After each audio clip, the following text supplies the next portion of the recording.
undertook aggressive open market operations to control inflation, incurring interest costs of about 16.7 billion Ghana cedis. These were deliberate interventions aimed at absorbing excess liquidity and restoring monetary stability.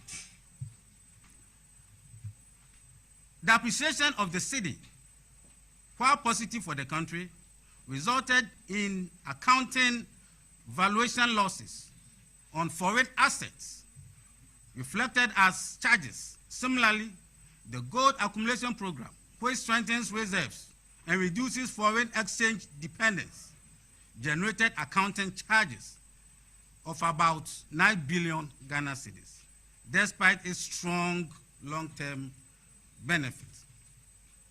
Friends from the media fraternity, it is therefore important to emphasize that these financial outcomes do not impair the operational capacity of the Bank of Ghana. I'm also stressing here. It is therefore important to emphasize that these financial outcomes do not impair the operational capacity of the Bank of Ghana. The bank continues to effectively deliver on its core mandate. And what's the core mandate of Bank of Ghana, every central bank? Ensuring price stability, maintaining financial system stability, managing the national currency, and safeguarding reserve. Now, negative equity in central banking is an accounting condition and does not imply insolvency. Let's take it again. Negative equity in central banking is an accounting condition and does not imply insolvency. Central banks are not profit-making institutions. Central banks are not profit-maximizing institutions. Rather, they are stabilizing institutions. Simply put, the bank's balance sheet reflects the cost of stabilizing the economy during a period of severe economic distress. That is where I want the press to carry it. That's why I want the press to carry it. I'm taking it again. Central banks are not profit-maximizing institutions like the commercial banks. Rather, they are stabilizing institutions. Simply put, the bank's balance sheet reflects the cost of stabilizing the economy during a period of severe economic distress. My friends from the media, you know the economy we inherited, Ghanaians inherited from the MPP at the beginning of 2025. And these are the results. These are the diagnosed medicine for this economy, for this financial and price stability we are enjoying in this country. Indeed, global experience shows that major central banks, including European Central Bank, the United States Federal Reserve, and the Reserve Bank of Australia, have recorded losses during period of aggressive policy tightening. Aggressive policy tightening, like what we had in Ghana, whilst achieving their policy objectives. What matters most is the outcome of the policy. What is the outcome of the policy? We all know it. On this front, the evidence is clear in that inflation is down to single digits, exchange rate has stabilized and strengthened, reserves have increased significantly, interest rates are easing, credit conditions are improving, and economic growth is robust. Looking ahead, these costs are expected to moderate as open market operation expenses will decline as liquidity conditions normalize. Exchange rate volatility will reduce, and the effect of the DDEP will gradually unwind. Furthermore, government commitment to recapitalizing the bank under the appropriate legal framework will strengthen its balance sheet over the medium term. In view of this, in 2025 financial year results of the bank must be understood for what they truly represent, but not seen as a failure. But the cost of restoring stability, rebuilding confidence, and securing the future of Ghanaian economy. We therefore commend, with the majority side, we therefore commend the Bank of Ghana and the governor for its decisive policy action during the period of extraordinary economic crisis.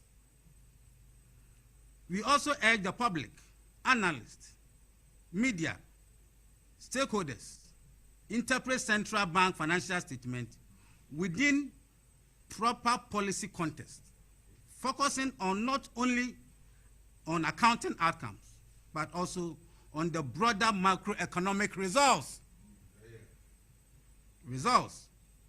We on this side of Parliament, majority side, especially members on Economic Development Committee,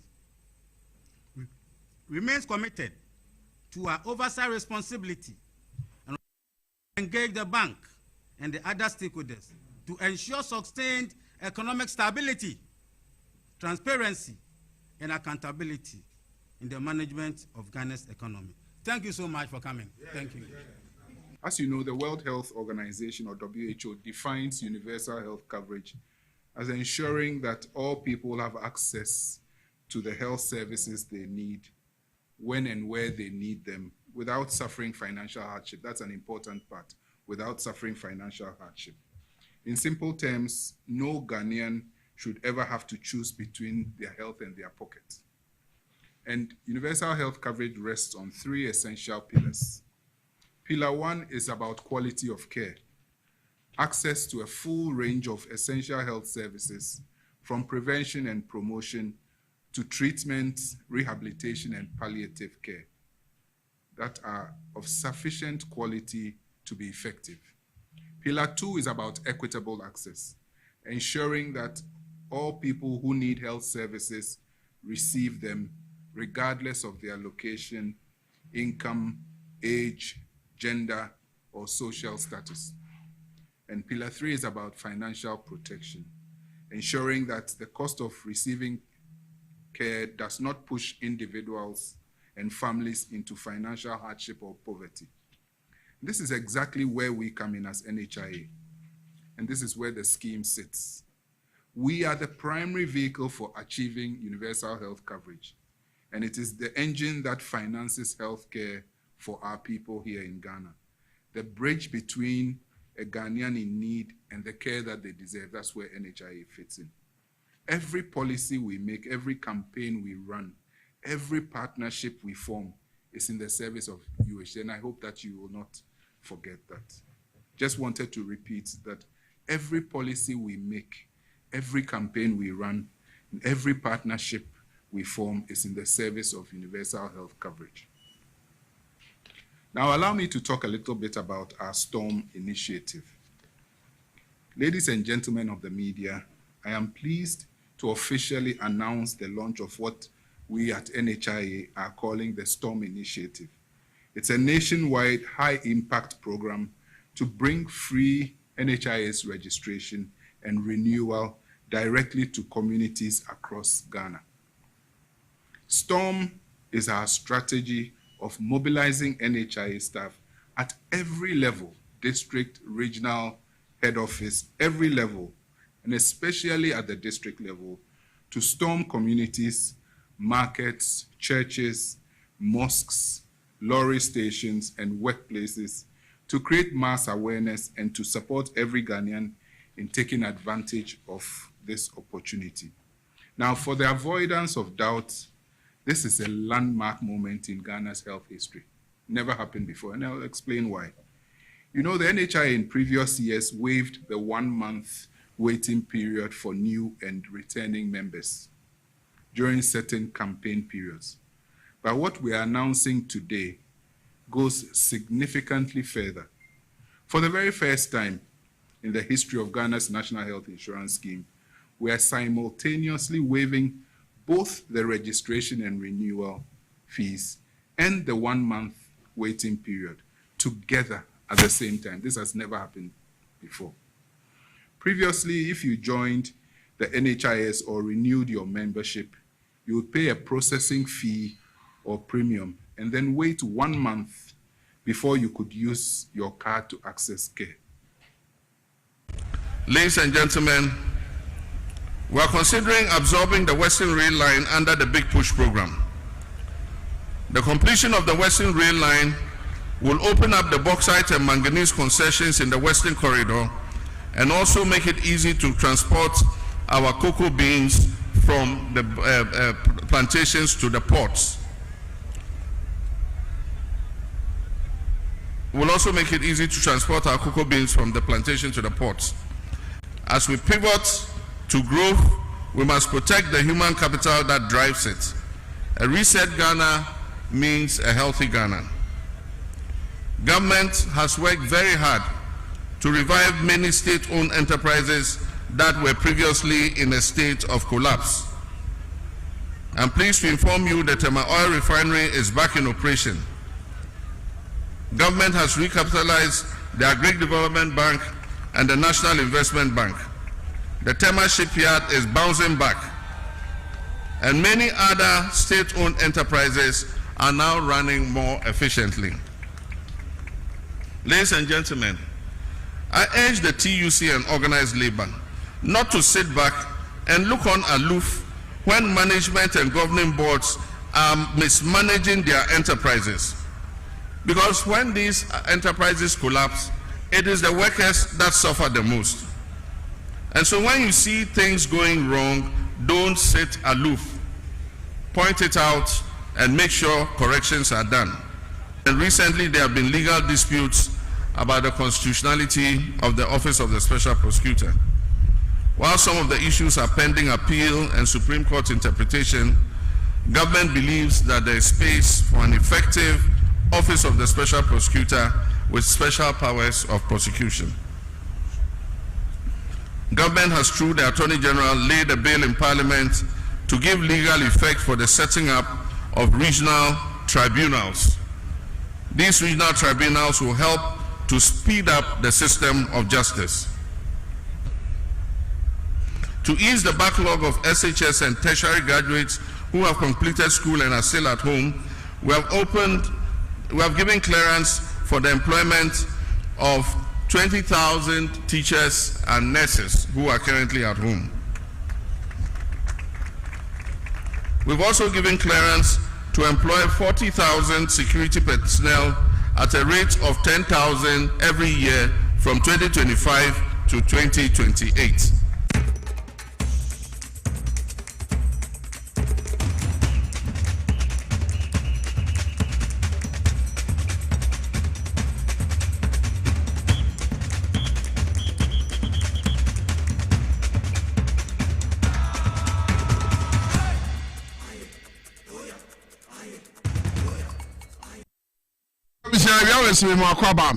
TV XYZ and afi power 97.9 FM. Inside politics do media sini nkopem say 6 p.m. bebo no on my Ghana mun nsem ahodo a etwegu ye de mun kyire mu esere fata eba bebe sumu wo fie wo kam wo dwumam baby a wagebre na sabre wo bia tum na wo hwen wo TV XYZ anase wo tie yen e wo power 97.9 FM. Wo betimi so ko Facebook ye ho at Power 979 FM TVSYZ Nina Ewo Facebook na abo modi ko PM YouTube dia XYZ broadcast na fe wajebre na inside politics jimedi ekoso no watimi abo modi de waka ho na green kire bia beba otrim wo bra jimedi ekoso no bomodi na fato ase wo merepem no ye bejebre ni akenkan ni nyina de ama Mr. Kevin Asante ni me producer wo jimedi so okwa MCR Mr. Raf Jampo director ewo ho Mr. Peter Cranton Abbas Mr. Emmanuel Kisi do na friend bula womo ene hyehyɛ TV ne so na watimi anjebre na wa enjoy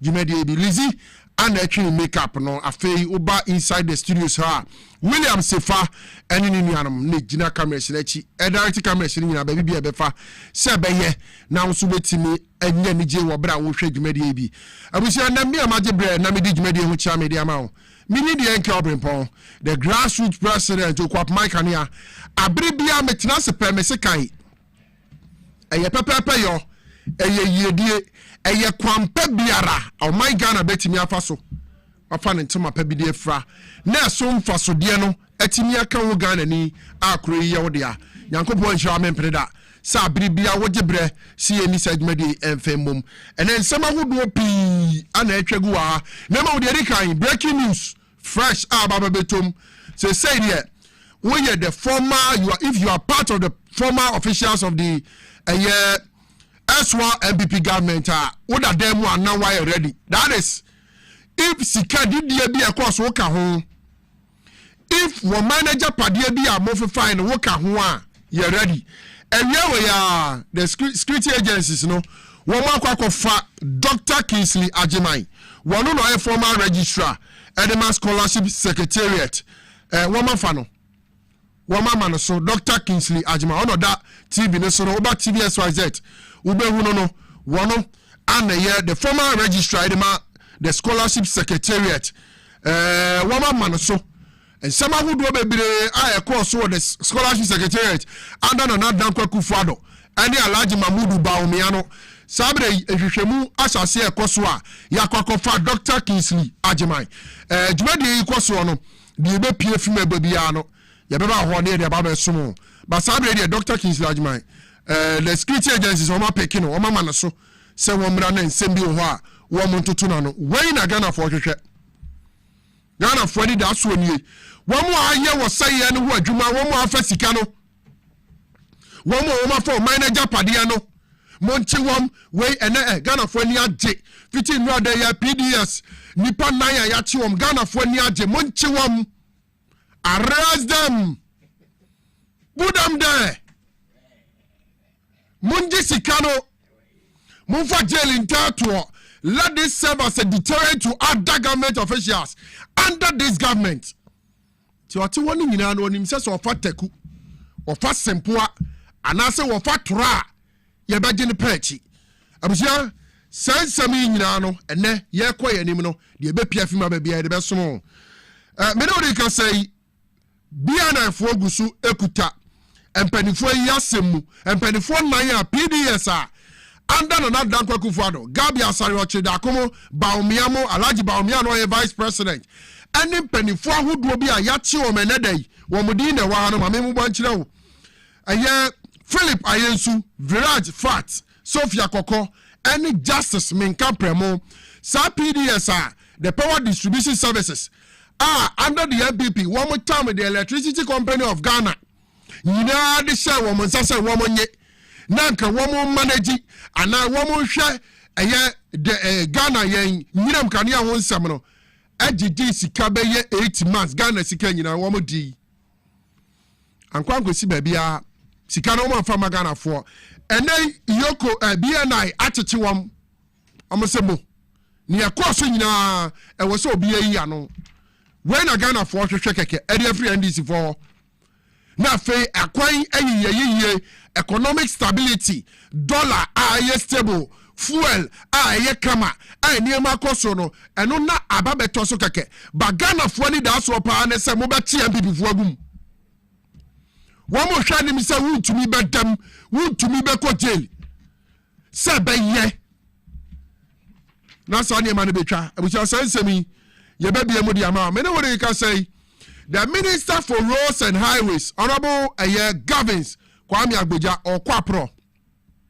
akwanya wodo under the big push His Excellency the President John Dramani Mahama any NDC aban edi aba na akwanya wodo wo mo ye no sabre the Minister for Roads and Highways Honorable Gavins Kwame Agbeja wo kon rounds wo ba pro wo bedu a wa hwe okay 1 year ni adwuma na nyifa na wo se wudu wunu wa no de afe so ye bedi hu nkomo na afe ye biem baby asensem nyina akọ ye beda na ye ho aba twa hu sesi a ye nya ba pe abusua ye ba be kire nsem ya aka nyina mu twa mu ye ba esi a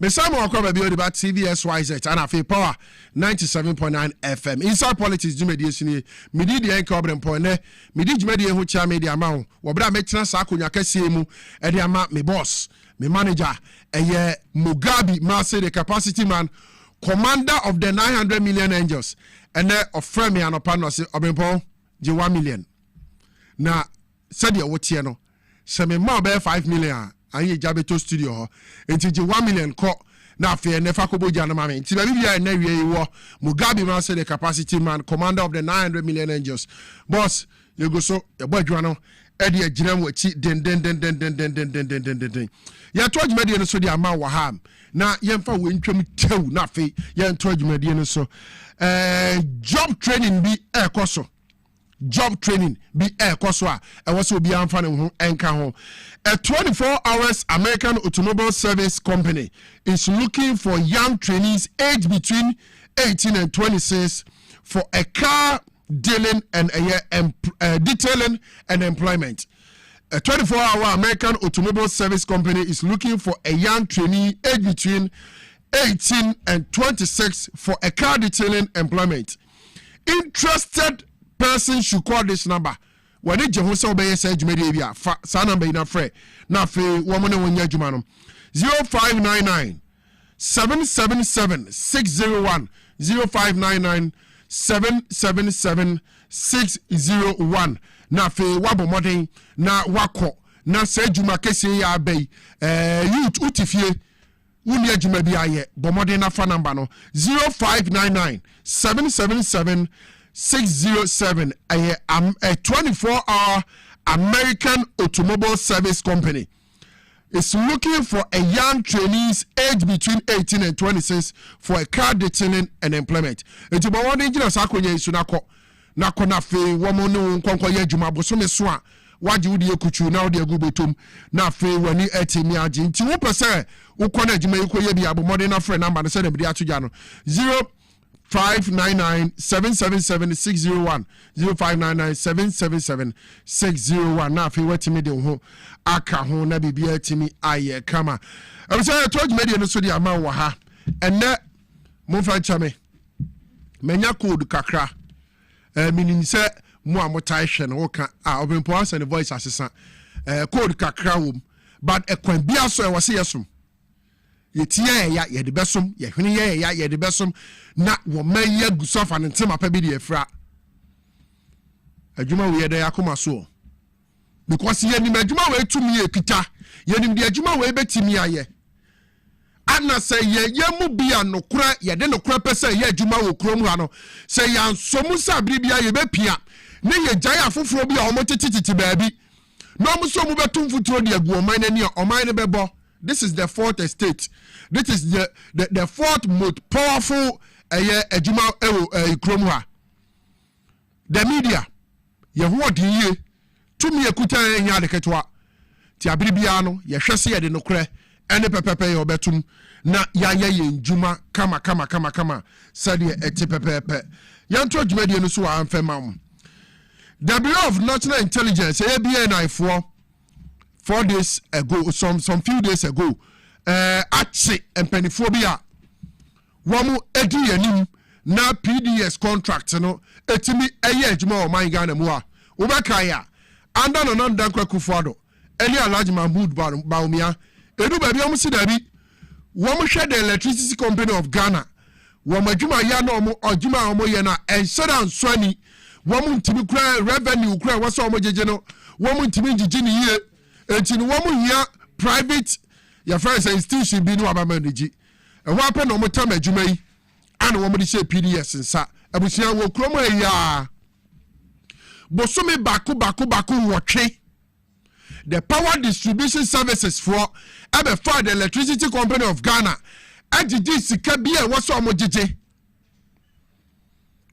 Ghana UCG light a yɛyusu nyinaa revenue a generate sika the electricity company of Ghana enya no bosome biara no your friend say PDS for agigi sika no bosome wɔtwe enye sika kutua o enye sika kuma woman fa sika no mu 1 Ghana cedi amfa ma man no ana woman fa sika na di eti sabre de empanifu a no mu bo mu ana ya sase ya chichi bi no eye Philip ayensu Viraj Fat Sophia Koko ana Justice Menka Premo why na Ghana for hwehwe ana medi kanka no wadi ya NDC mwakasa mobaye mabo mode ye beyi a kire Ghana for nyina se dari sa wo se ye yakoso sa na moyi akoso sa jina sie yi akoso wa ayi Ghana hanmo a amwa ade na wo se PDS timjeji wo man nyina nkania sika 8 months no mo fasika ne mo man no mo di na wo se nipa bi a wo mo di anim na PDS for bechi adwuma no wo mo tena wo free a wo kwa bi anto wom yerim se mo ma chi wom e be lead to Mugabe Maase dako the prime minister and another dako kufuado Mugabe Maase dako of friend who God meaning said they are a big God and now say a small God they are but they are part of the reasons why our mind Ghana ejina baby enamui the MPP adi wo man fa so basabasa afa wo man japade ahodo sika ahodo titiriw akodidi ankronkro a wo mo ye adwuma and MPP botom no Mugabe Maase play a role ewo PDS in Semimu. I quite remember said there was a recording about this PDS deal and now more kate na percentage I will be abenya no omu discussing with us. There was a recording for that. 80 Your Excellency John Dramani Mahama at the NDC government, the various security agencies are more Juma. This is what Ghanaians are looking for. And then I'm in beer phone lines too. And Kaube who Ghana from and Yaji, I was arrest here, Masha say arrest him, Grafano. Kofi Juma, no, I got told about some machines. Now we're D, now or 40,000 every week. Gihok, former Gihok MD. Now or D. Yeah, Chen one MPP for a press conference. And what they power abuse, they are abusing the power. They are using state power to intimidate us. No, a brofos you see. Now, more bokrono, more sign or mino, yanya na more signo. Or mine ya modia. MPP for ya modiana. Said ye nay, wama say Abdul Wahab Hanan. Wama say son de petty.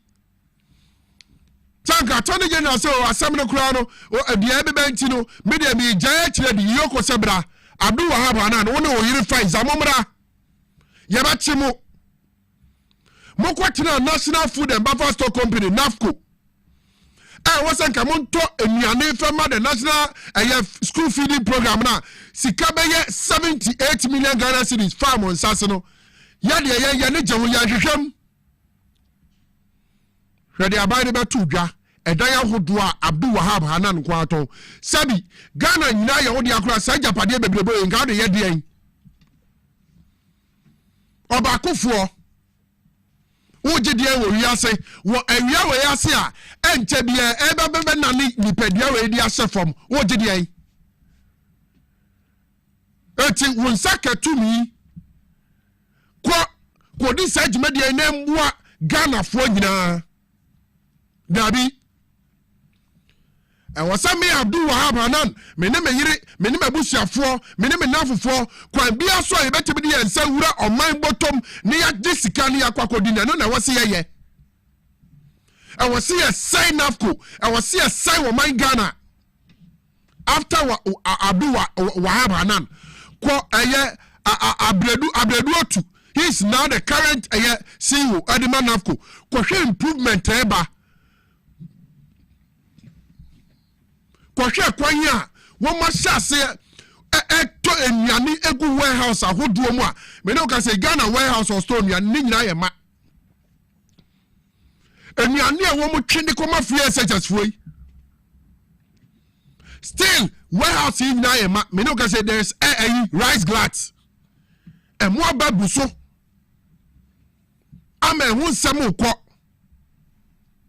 we ni ye kan yenchiri wo bia ba o record ni ye be body a kire under Abdul Wahab Hanan as CEO Edema National Food and Buffer Store Company MPP for kobo ebroni e mobesia e wo ECOWAS to a tune of 27,000 tons under Abdul Wahab Hanan anana na bi e wo be oda board chair so e wo NAFCO MPP for kobo ebroni mobesia we ECOWAS 27,000 tons yati kromo ya ene wo man Ghana wo ebroni muwa mai abani huru baby odi bi fa wo mu ado buro wo mu ado mu wo mu ado chese agric minister that be a course kono so minister yamuni o emuni ye nyo bi nto minister ye ebroni ye nyo bi nto abanye release 300 million Ghana cedis at the National Food and Buffer Store Company. Some move and still there's glass outside there. Abrabu, Amwabu, Eti, and you win the Yasha near Tina Cromwa near Timmy, Abo Ebroni and Mobesia, Ghana, near Kobo Ebro, and near Mua, Sabre Yabusu Cromwano, and then another Kwakufado, Yakobo Sabisian Wekowas. What's the man kind of crying now? Where Ubuafu, Obatin Dabia say ya. Jadi dia chilesa. Yabako swap record na chiramosa. Said the bayard, a bribia mobile se mu make decision. Muba Bia Modi 2 minutes bako. MBP Nyabi Pebia more my Ghana down. Yabako swap history. Omo ye property owning a political party. Nti you say obefa trade fair obefa buying sase ahodo bebre under the MPP one more toy one more the private investors under the MPP na mama bedi first year no president mama obedi first year no ana kwoto sa na eme nyina kana na dan kwaku fa adoni alaji ba omia mo ba de na kan beton ankade na mo beton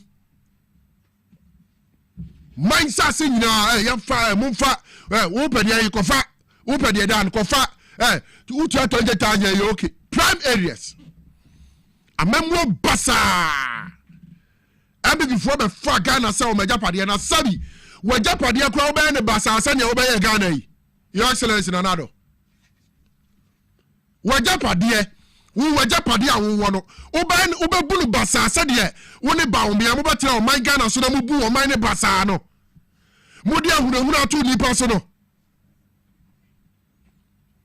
nipa kasa no osuro no modi acheche atu nipa so no and then the same party complaining yeah list of people o mkasa keka ndananado no mo chi wo mo a kubisa bongo ideas na asem o kan ye wo mo chi bongo ideas na num kasa so amu mia ne ntwahwa mo collapse ye no mko ja no tu wuram and another Kwakufado any alaji ba omi amamuo ene obia mo no history nchiramo obia nkana no tum efisa Ghana ye modia ye nya no na mo nsan no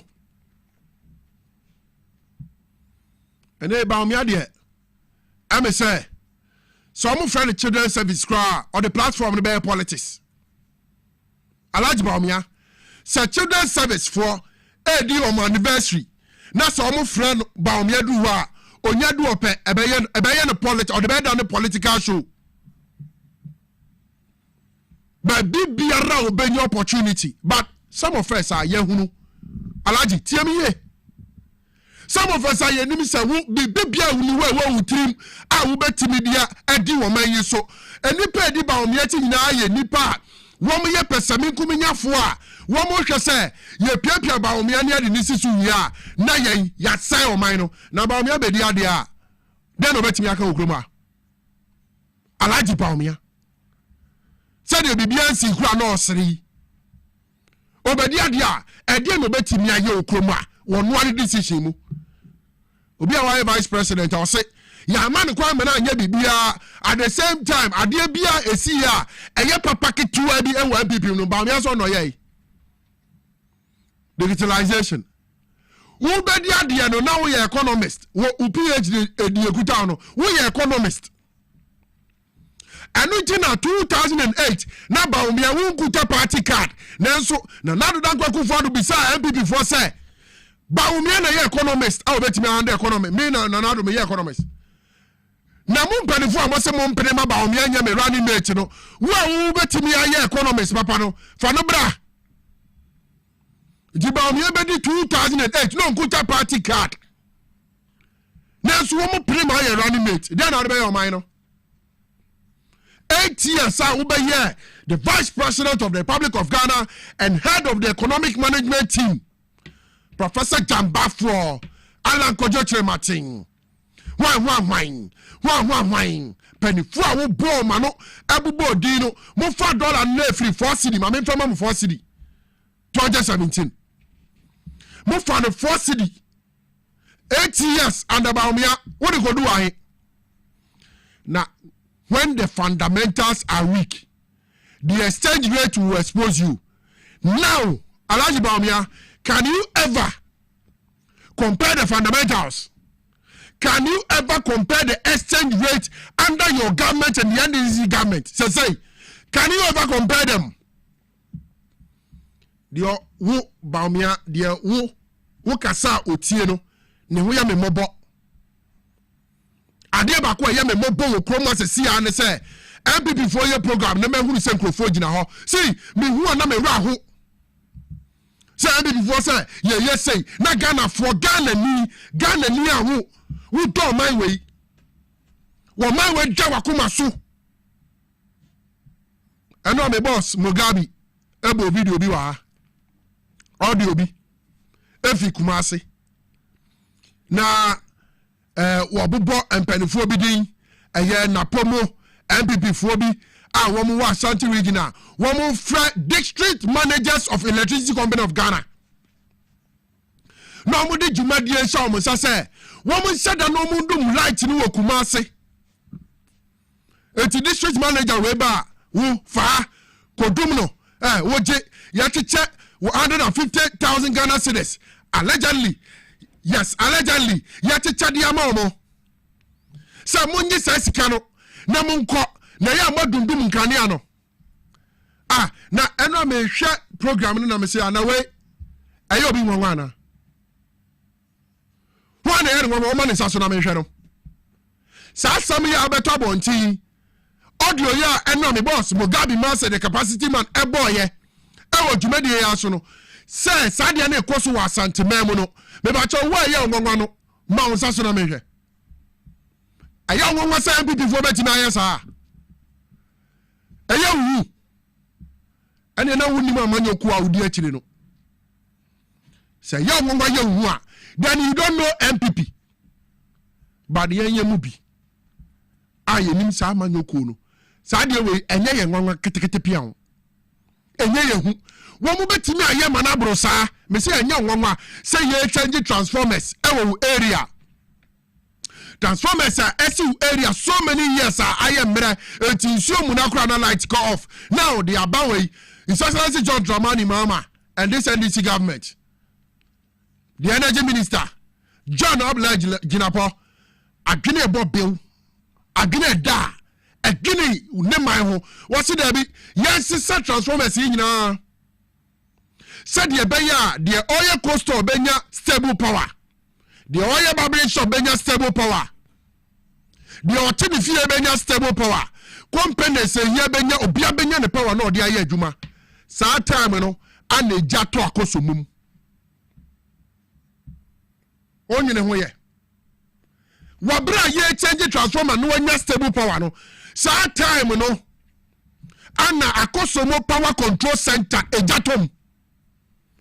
Ewa brekwana na da kwaku fado. Ese ye mbo 2024 say ye to abama jo mahama dum so be say aba. Kekabom. Wa dwene ne ma dwene. Adu ba bia me kire wo no na. Me say ya hwe ne ye. Ni afa no kran to nsane ani. Ya hwe ne ye. Wo gane ni a wo hwe me. Wo gane ni a wo tie me. Say ya ntekire po ne ye. And time penny for the power meeting no babo man way. Na Ghana yam from Swako to about the MPP anytime soon. O mine na bo. O de woda. Aya picture. Unya bra. Dr. Bamia wa bam. Any wabo position in some kano. Jibre na tie bi. Na wu say. Na hwe say way leadership qualities woni mu a. Aya hwe no. Said the oyane niema said the okanin some understanding to issues any explanations said man obia no ye vice president wo kroma 2024 or ye media engagement sad time na koko problems asase e badida video no ho centroni bi sans alaji ba omi na koko board problems e ba bebrende na mo ya fa o so anya we so ultimate comment onya we alaji ba omi video tape no da. Me say 2027 equal 2028 adwuma ye be dey say because we can't allow Bawumia to lead this country. No. I don't care. I can't ever feel for the back because Bawumia will be a bombardier, a bomber, bombing global, grenade, bomb, come again, research ya go on. And you know, Bessie. Yan so many me. Not mistakenly. It could be MPP for some bill. Because I send me almost so big baby. Hey, I granted the NDC for the amano. O mani who hear me sing bibia. Anya bibio. Hear me sing bibia. Enti uda no wadwene o man hu kane. I was here to media so. Me no dey can say honorable Kwame Agboja government said na medical aka na asem no. Wakwakwo piem e wo tachiman. Ani wanchim patem wo. Ekwan a ekoso contractors a yade kwan na mamu ebinum delay a omo bo. Anyhow honorable government Kwame Agboja the roads and highways minister what you say there be and yes son woman omo kan ye wan hwe ne yi a wa wo be yese wadwuma no wonye ne se de aban ye no obeterminate contract yenko tachiman wanchim patem wo bra honorable Kwame Agboja government ekopie baby a wo mo ye sa kwan yi e wo tachiman ne patem ni se wo kan ye hwe ne be to aso minister me issue ne say me yendi sisi akora mbo me ba me feel ready super me ba na ba big push na e be ya no uko am baby go social media bokona contractor wo so kama ba ye die millionaire wo ba e no ma sha se e ye feeling e wo ha enti apasa ye nam kroma na ha ye wo hu because contractor no yenti bi enti e na bo be ye be sere aban no ya tisa aban na resistka e de ma contractors no enti ye be sere se e de no ne sanka skana momoa no na won keka no na adwumadi ne de e de ye hu twe sisi a wa bai ukopɛ no no enti baka je media for se mejo mo contact kan bia me jan a video tan bia me reporter e de mo because anya sa ukwa eno no je hu contractor ne bi enti ano na hire kese pa. This is the complaint by a resident. I am not here with you. You are the one who you've already given a report that they are slightly behind schedule. Of course, today, whilst here we see them working. His point is that the contractor is not actively here. It could be that he's working within another section of the road. I don't know. You have a global picture of all that he's doing. And we have come here. Continue to give us the update on what the contractor is doing. I'm confident, say, obey Jumanu, but say, on your Jumanu Swa, let us know. We get a monthly report. Honorable, can I please say something? Yeah. Fine. I think probably you might have a good reason for saying that, but we have been coming here. Probably the pace of work at which the contractor should work is what he should talk about. But to say that the contractor has abandoned site, it's a surprise to me. Just say that it's a slow pace of work that you are not happy about. Because, that is what I'm talking about. But to say that only site, I don't think is the full. And now, Minister, so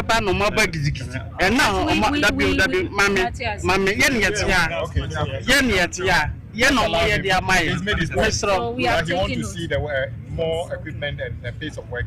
We have already agreed that the contractor is behind schedule. What it means is that we need more activity on site. He's agreed to do that. But we have the MP of the area too here.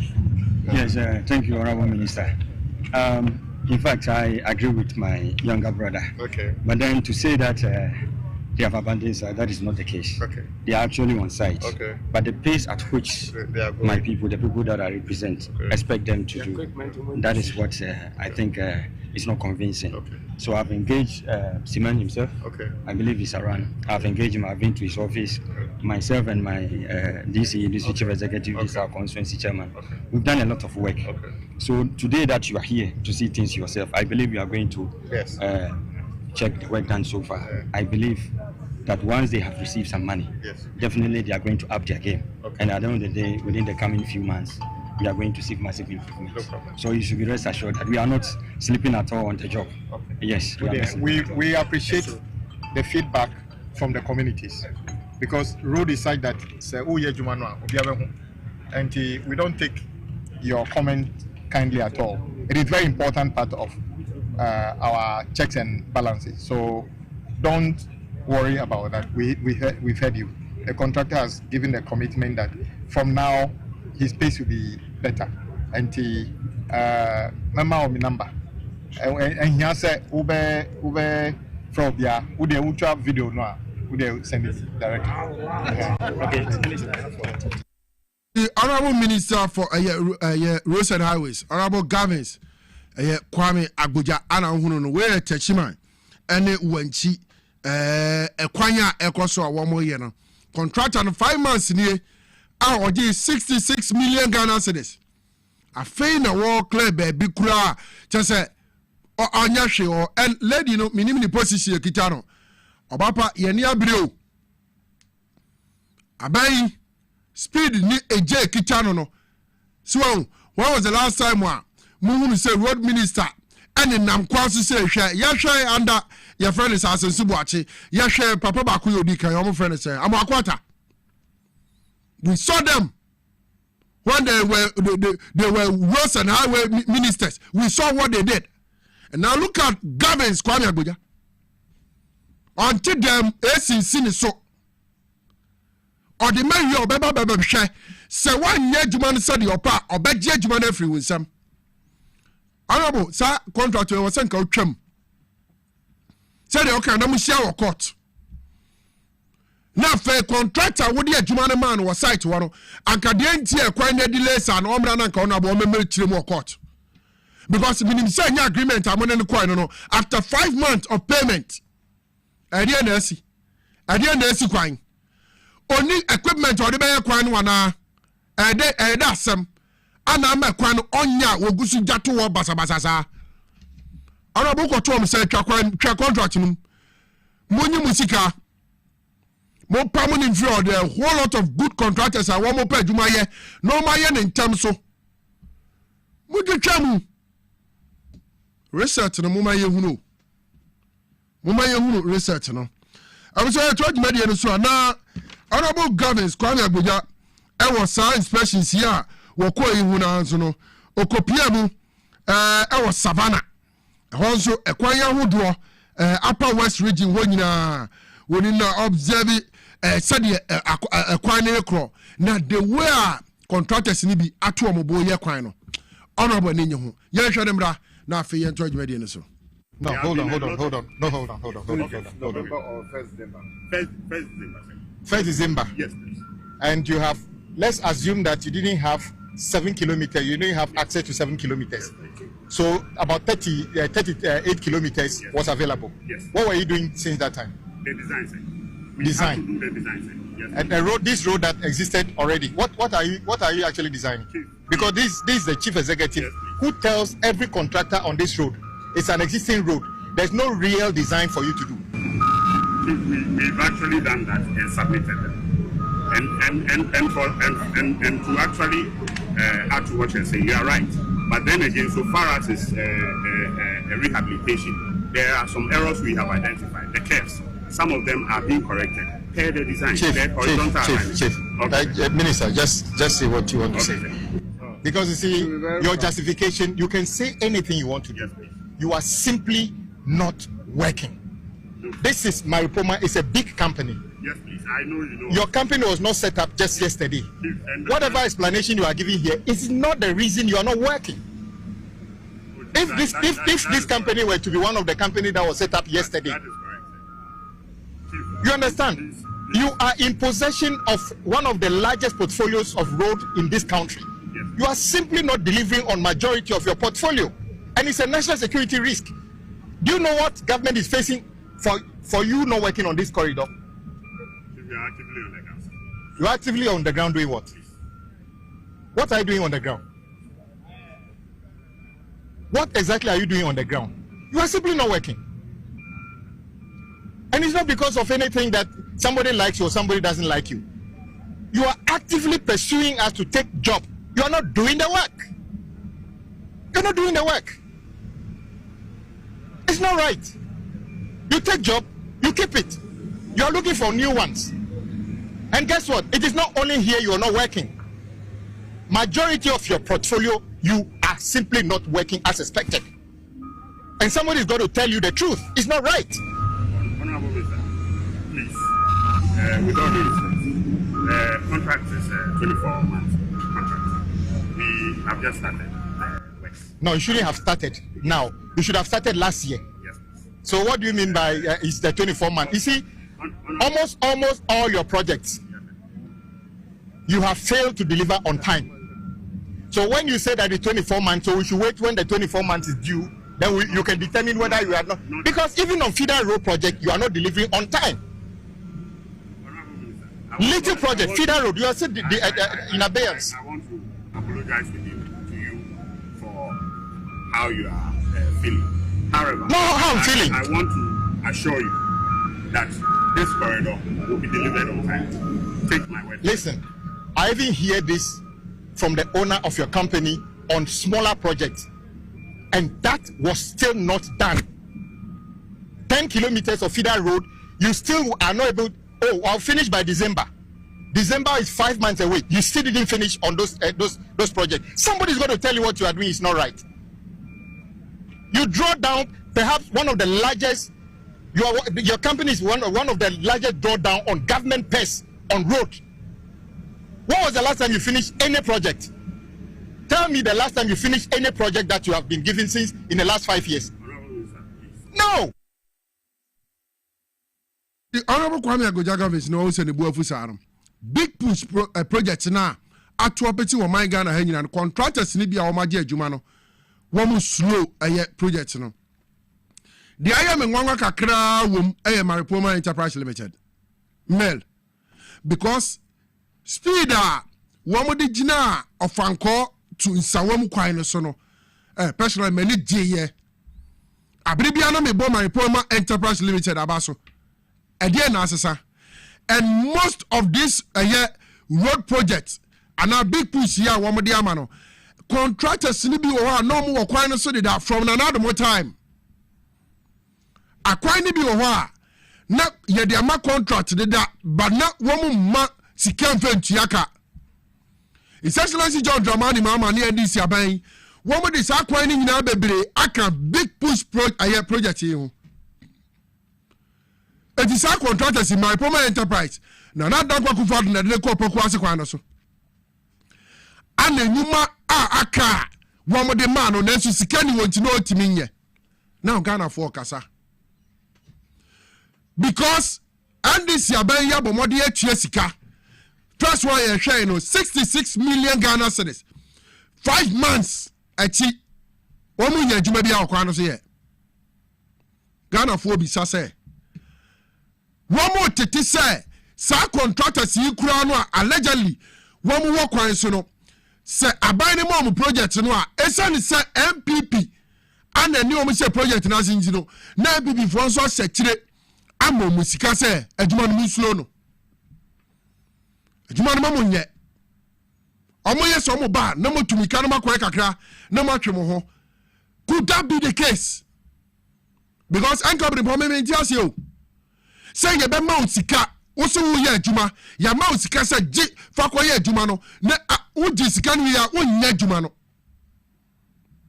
what ya da ofie wo gye sika no yɛ dade West Planation yɛ dade Maripoma Enterprise Limited West Planation na modi ma ɛkɔyɛ mama minister afoso wɔkasa ne bu afui munchire mu yɛ de nchire mu nyɛ kwan no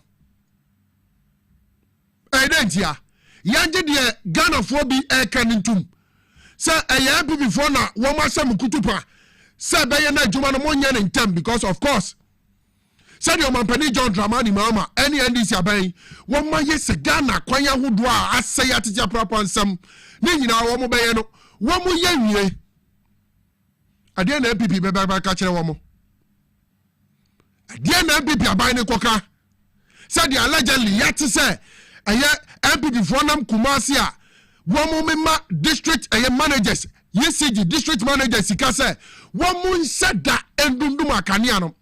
Is it the same thing we are seeing here? Masada. And I'm person mobile kwino na kwantam because I'm Penny John Dramani Mama say or person sa kwino or commission or person sa kwino wa faso wa person sa kwino de na ni hunu. Ansa no besi for me say Mampani we see. Etienne mu mo delay. Mamu nya kwino. Mamu nya magana for say de omo pe no. Yanini, Maripoma Enterprise Limited and other contractors are almost slow big project. No, Yanini. Scientists are there because explanation of modern minister. Our bra wesiamono and tasum and tukwan. Sir, afena drawing crowd mamu yei. Munyashli ewo kwano after 5 months. A big cry close to a year. Na yanka His Excellency the President big push project on the buy no crano. What in anona aka they are not doing it. Is that what you want Ghanaians to say and the opposition of course? And nothing a Ghana for me say. Some contractors see they are from the MPP. MPP gave them those contracts. They didn't give them money. And it's no man to me and your crino. Now, I buy for Fraba. Or my penny for Fraba. Obama be Chieska. Excuse me, a debut. I don't know, Bribia Mopeso may say, Sarding. That's Samoa. Making a broom my dream in Tiaso. And Honorable Minister for Roads and Highways. Honorable Gavin, Kwame Agoja. Messiramu. Contractor be a money na terms are only so. Terminate that contract. Kamu. Gunu. Pamuni free kwana so. For contract ni ma obi an ani abre. Se ma hwe ni ya mu big push na be ka wuramu. Enya muni nipa na enya muni ahonhom. Ewie mo tumfuo MPP. Muni omu na enya. Ombetina so 8 years. Akwanya omukandi aye 10,000 kilometers. Oka se fa no ko wa no ye say. Ya ye 10,000 kilometers nana ene fa ye ko no ye say.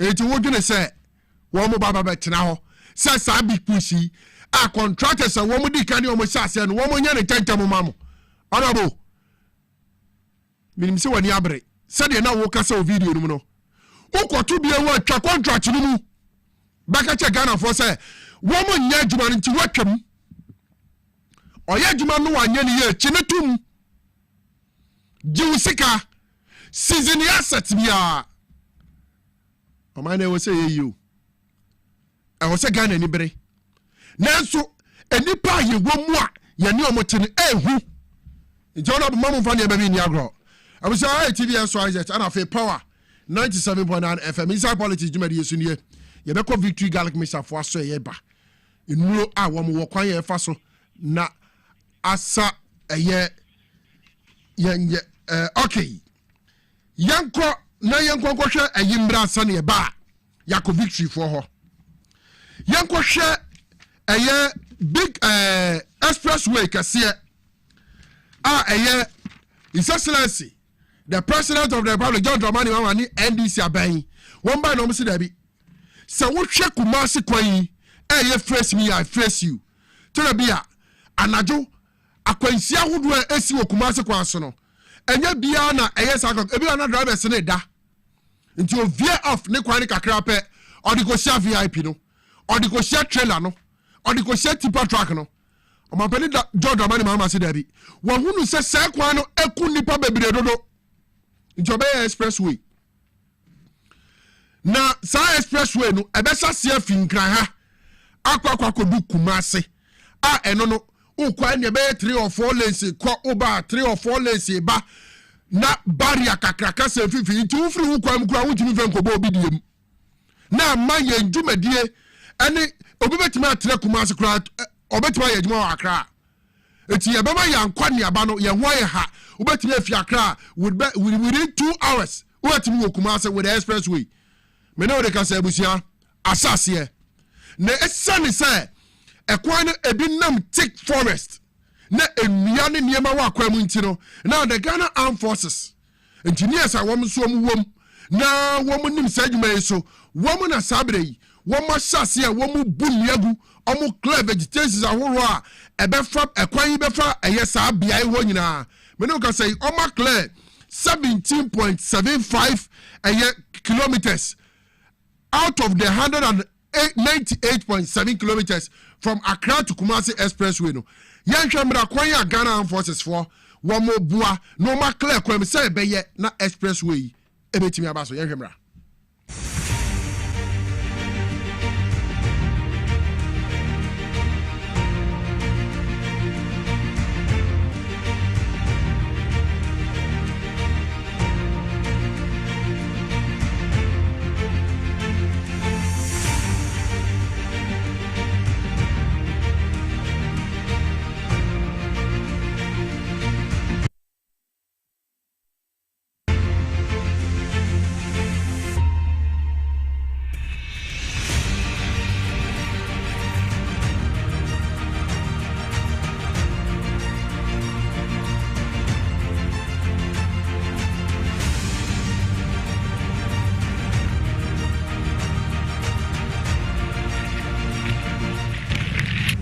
We are presently located here at Isubua, a distance of 68 kilometers away from Accra, and our objective is the clearing of the proposed Accra Kumasi Expressway. The color codes and symbols are conventional. So the major towns along which this road passes or falls are Ablekuma. We have Adeso, we have Esamankese, Isubua, Akimoda, Ofuase, Jedemwa and Sewua, which is in Kumasi. I would say that we are 5 weeks into the clearing operation. 2 teams have currently been formed, as I mentioned, with Team A heading towards Accra and Team Bravo towards Jedemwa. And so far, the team have cleared a total of 17.75 kilometers, which is about 10% of the total works that we are supposed to execute.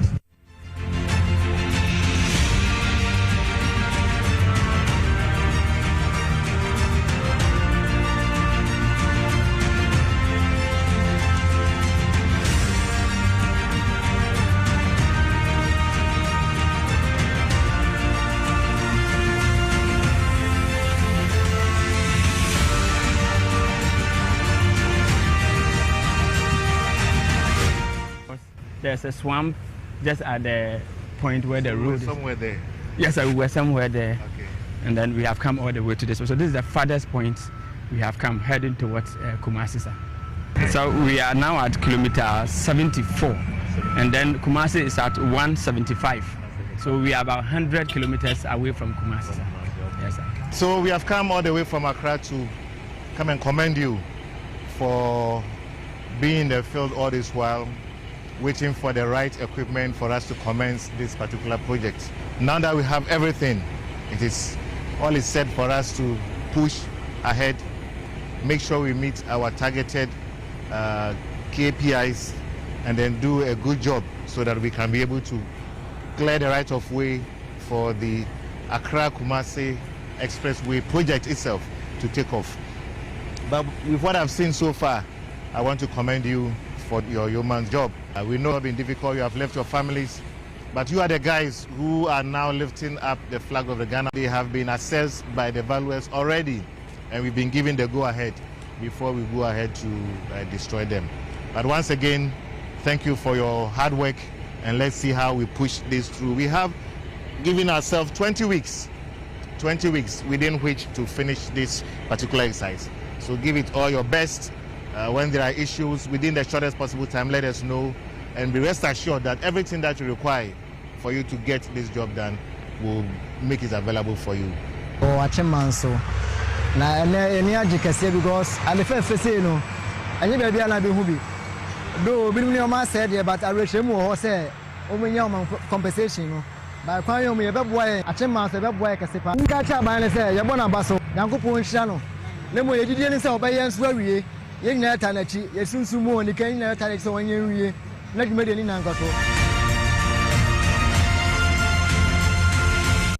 Into the Ghana Armed Forces, Anna Sabrina, engineers, Wahono, Yadioma Gukwan Swap, Expressway, I, Excellency John Dramani Mama, any and this abay, year, if in crime, Ecopim Kumasino, one more air clear vegetations, no more clear quam, Sebeye, no quite bit me aqua 14. And Your Excellency, any the Roads and Highways Minister, Honorable Governors Kwame Agbuja, Yashakwanya, Soja Free. Within 2 weeks, Omatimia clear 17.75 kilometers out of the 198.7 kilometers from Accra to Kumasi Kwanya Omo Yenwa. Suggestions never wanting. Beyanka other road contractor, Your Excellency, Modi Amemano, Ankamoma Soja for Unquiet Supervision MIA. Sir Bayana will be a team first skills Biama. Ankamoma some of the Ghana Armed Forces. Woman kwa site wo enti maripoma de na soldier for ho mo no mo ye supervision no wo mo no mo hwe kwan ne befa so Your Excellency nka be kontem anka be kontem dodo so wo hwe soldiers for ya ho keka omo 20 weeks to finish this task omo ye, and within 2 weeks no omo timia clear 17.75 kilometers out of the 198.7 kilometers. Just imagine. It's probably me sure say end do 20 weeks in Ukraine. One bet me real majuma more yeno. Ewo jumadi ya omodi no so. Your Excellency, first just only because other contractors no my Poma especially and other contractors are under the MPP. Ya de kwane mo watu omo so no. We can't trust them that much. Formu ko onum.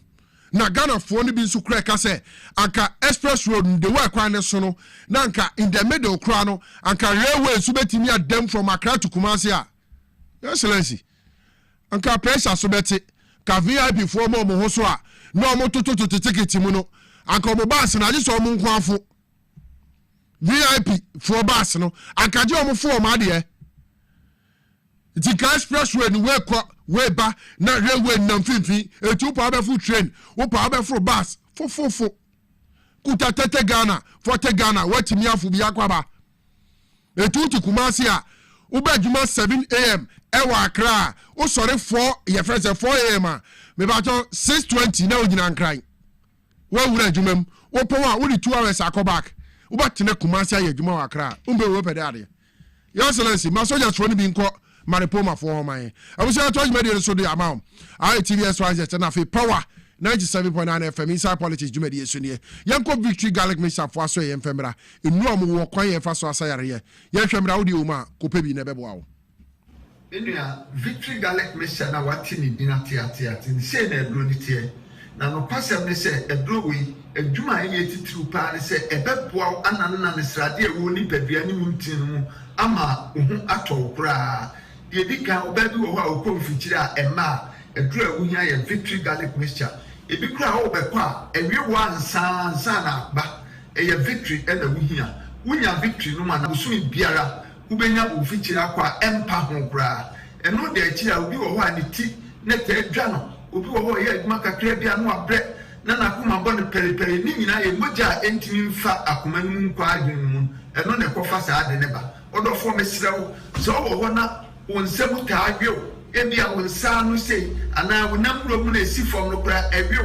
ana ayatufo sɛ de ade fom ato mpagoa mu a ɛyɛ victory ɛna mekan fama wo unum victory asa no ma ye bobɔ so nyina no ebegyae de ɔtɔ ho anadwo a wontini na wohia victory emframa nyankopɔn de ama yɛn sɛ yɛn humi wo de wo humi a na wo tie so o bra ɛyɛ victory ɛna betimi aboa wo ye wo bi wo so a wo ho ana ne yɛma hye no a obia na ne ka obia nya ne hwe obi wo so na koma bɔ ne periperi ni nyina mogya ne ntimi nya fusa ne ye wo ni padua no ɛdura wunya yɛ victory garlic mixture de watwa bra ya bia ya na sɛ kokodue ne nam no no yɛ ne basa ɛyɛ victory ɛna mekamfo wunya victory bi no a ɛbɛboa wo sɛ doctor de wato aduro so sɛne a wobɛtumi anom victory na ka waduro wo nyinaa ne sɛ waduro no na abɛnom a meeti aduasa no anom wei so na abɛnom a no anom victory no so akyi meeti aduasa woyɛ ne sɛ bibia bɛde kama ama wo sɛ wo nase tata woyɛ agya ho adwuma a mesrɛw adura mekamfo ama wo ayɛ victory garlic mixture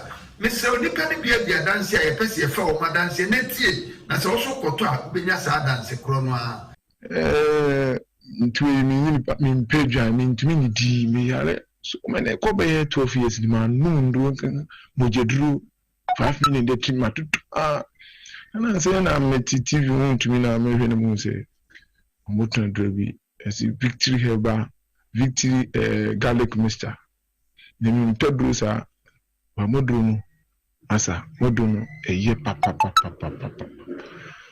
ntumi ni di o mi din sam no me di afi bi no se di ya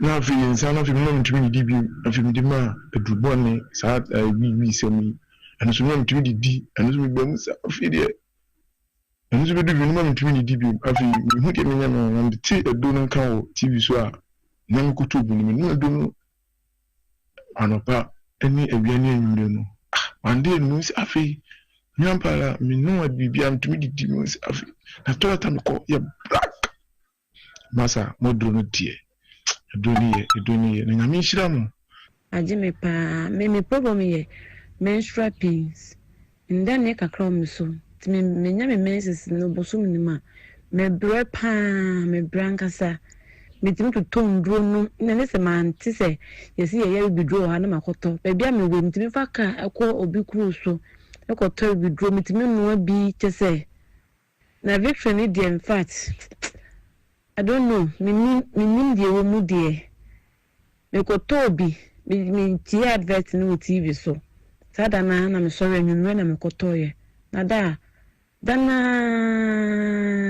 me say ade yi to me paadi mu no mo ja tropa yi to me paadi mu ti me twa to me phone so kura say ha adwene a nka me de betum aka ho na mo ahwe te say so wa hwe ye kwa ka se me bia me ya bo hye na me no maduro bi te say efi sada na yi sa mo ja tro no to me paadi mu no me nya mezi se no maduro e ma me hu sa e mo ja se bi like say kwoti te say ni nyina flo kama ti victory tie mintimi enja nto ho te to de bia na mo ba abasa mo me so abasa na edon ne me di hu adanse obi si me de cholesterol sa de boni e na aba mi padua ma ba di atenase wadro ye victory garlic mixture se wunya victory no ma cholesterol no se ne nani e density bia no victory be yi ni nyina afi ni padua no odofo wo padua to anama ne 024 2545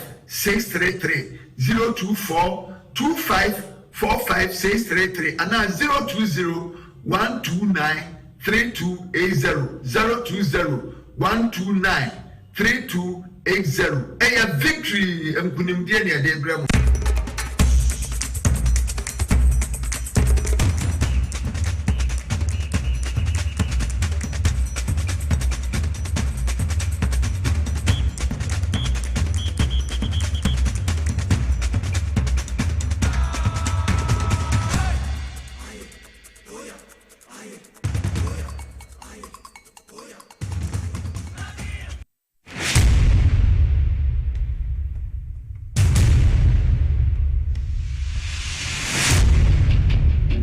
Every human body mass should have at least 60% water for optimal performance in any physical or mental exercise. We can help you maintain it naturally.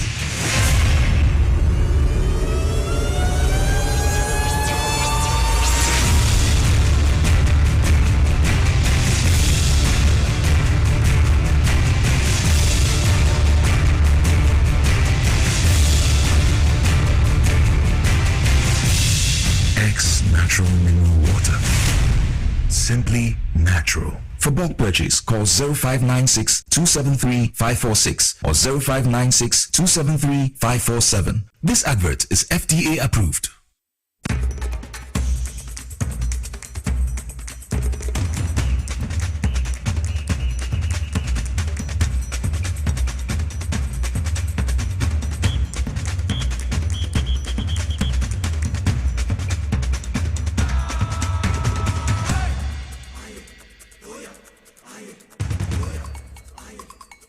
I'm going to cover about TV SYZ and I feel power 97.9 FM. Inside politics, Jimmy Sini. Fisabre in Copem 6 p.m. Bebo. Well, my Ghana moon semo gua hodoro. Adi yadi moon chirimu senefata. Eba besumo baby a wajibre na wo hwɛn. Anase uchi midin the NK obrenpon. Ye toward me no so the amount. Safari Valley Eco Resort. Ana me bom ho de road ya kyerɛ wo yi. Abusia ope baby na wajojo ho. Na bibia timi aye kama ma opa wo breko a wanya leave bi wanya vacation na alcohol holiday bi dia tutumrika for niche Safari Valley Eco Resort e ho afa yie pa udu ona hwe environment ekucha omo kwan omo fa so creative zoos animals wo mu a harmless animals wo ho wo ma ye ye friend say Mame Lakes no betimi di boat so hwe environment or forest kakra wo mu say very nice place. Any edanya wo mabomo de bi kro mo de nua na ye frama efa ho ba cho ko one oyire nko one ukunu nko one ho kafo nko na mukodu owi a mo be frɛ obrempo no madam ase e bia na opese wo ye yie opese wo ye wedding opese wo ye engagement institution bi ho mo pe ba bi na ma ye conference hojo na ma da na ma di aduane pa mo mani atimi age for niche Safari Valley Eco Resort awusia unu huda omo big space omo de ma wo dwumadie bi a opese odi na etimi aye classy aye very nice mamenka wo se wo mo okwapema mu edukroma kuapem ene eye okugwa kuapem entem ho ana omo hye ho fe omo namba na me de ba betu dwa no ebi ana openchiremu bi e de aka sensem ya makan ho frɛ omo mbeje so na nchiremu aka bi omo de asom 0596 914-394 0596-914-394 and now visit your website no www.safarivalleyresort.com www.safarivalleyresort.com nen common questions aka bia no ene omuni omo de be ma na afi watimi de wani akire ho na wako na obehunu sampa baby kama pa ewo wi ahye mo ya told me de nso de amount de na Divine Hope Herbal Center for o ma ba be kan yensa wo mo ene ye otwea herbal powder yarewa hodo a say no is saying na o mankasa wa ha mame mo makwaba na afi o mo mfa ntu dwane yen hye komodie na se otwea na o ho te say Nyankopon da Roma bibia bokode ahoden wo ho pa de Nyankopon ase ahoden wo ho pa de Nyankopon ase enenso otwea Ghana for 8 mo wo mo hwe mo dwumadie ben na edi na wo mo hododo ma wo matina akope bi me da se me ba so na me tie wo na wo kase mo mpani eye express road yeah Accra Kumasi Nyankopon hwira no se wonnam Kumasi kwan so de bi so de hodam dia konia ba yeah nam kwan so na wo ba eno eye mpaibon kwa mfa medu ewo Yesu din mu ewo Yesu din mu ti bu ka bia sambo do nyame na aye na umu da acha simti pe na sha amnem wow yese kwan nye yese weekend yi kra de enkrofo bi da kwan no so ma de chinye weekend yi ewo kuma se kwan no so wo mo da ho ma de chinye ya re hosem ya kwan no nam so a nyame nko na de wokoba driving ni so biem wow nyame nko obi a ode onam okay obi a unni se me hana me nam because kwan no I say cry anti yesre so wo ye dia na roma onka jemu maye okay na enya kama nyame nso ano en kra ba ntumi so obaye no kra no na wa ya senso no nyakopon ema na hode no ma ne nkwa very well yankwa yi mini anti na meda wase na machia woni wahwefo ni watiefo nyina anop awiei na me de obi aba Divine Hope Herbal Center ya so ye kase no Kumasi Mercro abusia Kruwa Junction ye do ye ba ko pe otwea herbal powder na otwea de power tiefo ni XYZ ahwefo mo amoto aduro de mo ya dansefo wo aduro no ne dwuma edie ne nia etumi eye enti ye ba ya ne ye hyeda nkasa pii esan se ye se adepa enu ankasa ne ton ne ho na mema test bi bisa me nsem bi enu nti ne ho na me sha se free manya call be se doctor na ye say ben ma de woni obehia mpem wantimi amukura abu atopa mako 3000 na no sa no be de no wabu ena me say oh me chechiri mu kakra na wati asi mi ke obeti wati oh na so ho na no kra beti mi asi esan se atopa e wo second mu ankontem kra yemienu second ba ku bia keno atopa ankontem kra yemienu na wum ti se wo 1 minute pa wonya atopa mako 120 ti se wo 10 minutes a watopa 1200 ti se wo wi obi otimi ko 30 minutes a watopa aye 3600 ti se watopa ko yese sebi dabo de se no wi onya atopa do kra 300 de automatically o yire be ko agyawo enu nti se wo hu mema de bia o muso onya broken hata na topa sem na wo fom sasa obema di ka obaja wa manenko se bi mpedu yesa na se ye kan ni pei yesi ma no ye chekro bi bitin num nsia ne dade bisa me na kola maika odi mu danse na de wotwea eyenti enti se watopa sem fom dia saa ne beba na atopa sem be kofom so na firi yaye nyame amu obi se ho ma watopa ntenko yawe ne maneba na ye wo yawe ahodo be se mienu se bia ekanwa automatically ebeti akofom di kan yesisi yade wa wotena seche se wo ye drober ni wo ye mesi ni wo ye carpenter ni wo ye tailor ni wotena bank woti office woti air condition mu automatically wa ya adwuma ye entrance adwuma over 2 years wa make say wonu e mama guy ni Mr 2 minutes petre sin ti bu branch no wa bonten kama enzo wo ye say hwi ni kotere yem okura dem a ya hosem esu make say obi ti dua bia se wotiemi wo se akwo de na no de na no de mi de mpadu omuna mpatu wo kase wo mpadu na obwa wo se fa chira ko to adura benum be ma wo ye mra kama obi anti so yi na 10 ejina hono ma emu 8 na ye mre esanse enyane ne kwa ye de ni kum be ma sase di bia abaye chemical konkomo aduane di nyina anye nti wa ye mre na so se onno watwa herbal powder yare sisi yare ne kono na o ma yo so epeja na wo gina brane na watimi apempem akọwanim afa yare tse koko wa koko wa so piano automatically no obaye mre na eno so de I hope some say koko sama hambrebe ene obi koko ntimi enko private uja na ya moja ba nyasem ketwa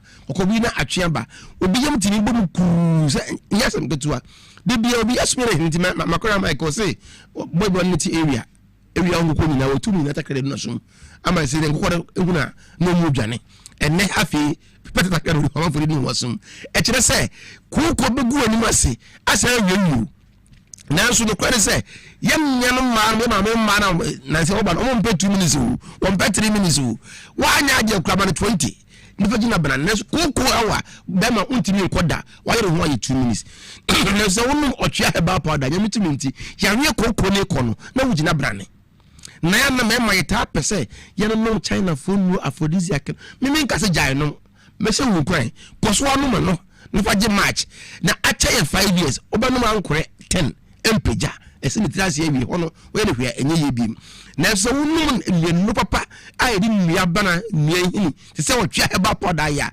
ewu kodwo to etu no jubilee house kra ebe kwa kwotwe ba na dia hode sonko so asa abre ni padua no na se miti ba se mkukuma se obiti menche na otie mu Jesus na mse adai o se Brian na mi fi ma no mi bi pedro na mse no mi pedro se ma no bi pedro over 10 years se bi mpedro se otwa heba powder ye ne ye ya de bi nti e wo se me no box we ma ko 10 na minti ni no because edro wonno ma ekotiri mu na won no duro ko over 10 years bu so no na esa so kumba ma enti wo obi a o bi pi na de na iri ontokwa na iri ekwa eyi a wo asem okwa infro wo asem a wo boa the shant when you honor no enya asem ketua na se unum otwa heba powder BP ni ba normal no na etuo ni pija na sunsun bam na eho na ese wo bemem sabi obi ntim twetwe no so ne to ase ba nantu ba nan kokom wo so no na keka bom na na etitiriti na sa etitiriti wo so ade mu kra wo hunu otimi kwa ne paboa ayira meso se unum otwa heba powder entiri bi awunyane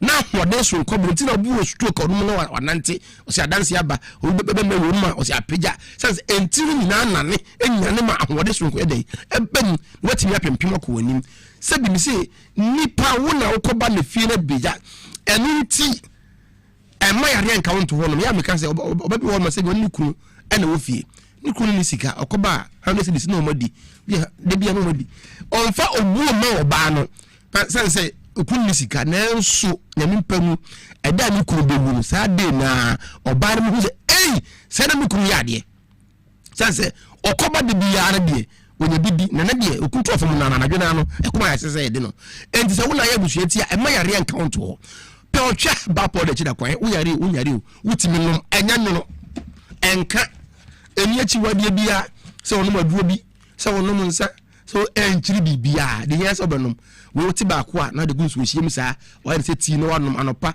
anumre na fifere be sa tiw no ti megina brane meka se na bi e da ma da chi e bi antimi anda wonya bayefo enso ne gusu lenso wa kan ma ade achi wana wa bi badwo so sope wa dwonso ma ade achi na titi kwa ne mema na wo de wonya de oba wuro de se kim oba no wana bi so de no acha 5 oba dwonso ma ade achi no mo twa heba powder yare ne kope asawo gina brane wan hwe ni ye be sha roba ansa na wapo otwe kira kwan sa bre no na otwe sen ka wonom box ba ko na hoto wa obenom nan otwe ase diska na eto e diska so hodne sha asia no ne ya mesi ya de binti yukoto otwe amesero mi wani box yi ehye mu mako 50 oto a 25 days na wadu mawie wo de wunti mi kura to half na no mame na me say me nka se oto na onom na anjewa bajusika ebasa amada dawo wuhume na mesese wanu wotwe we boss baako wa hunu hwe yare na ankosoro mafom de tete janom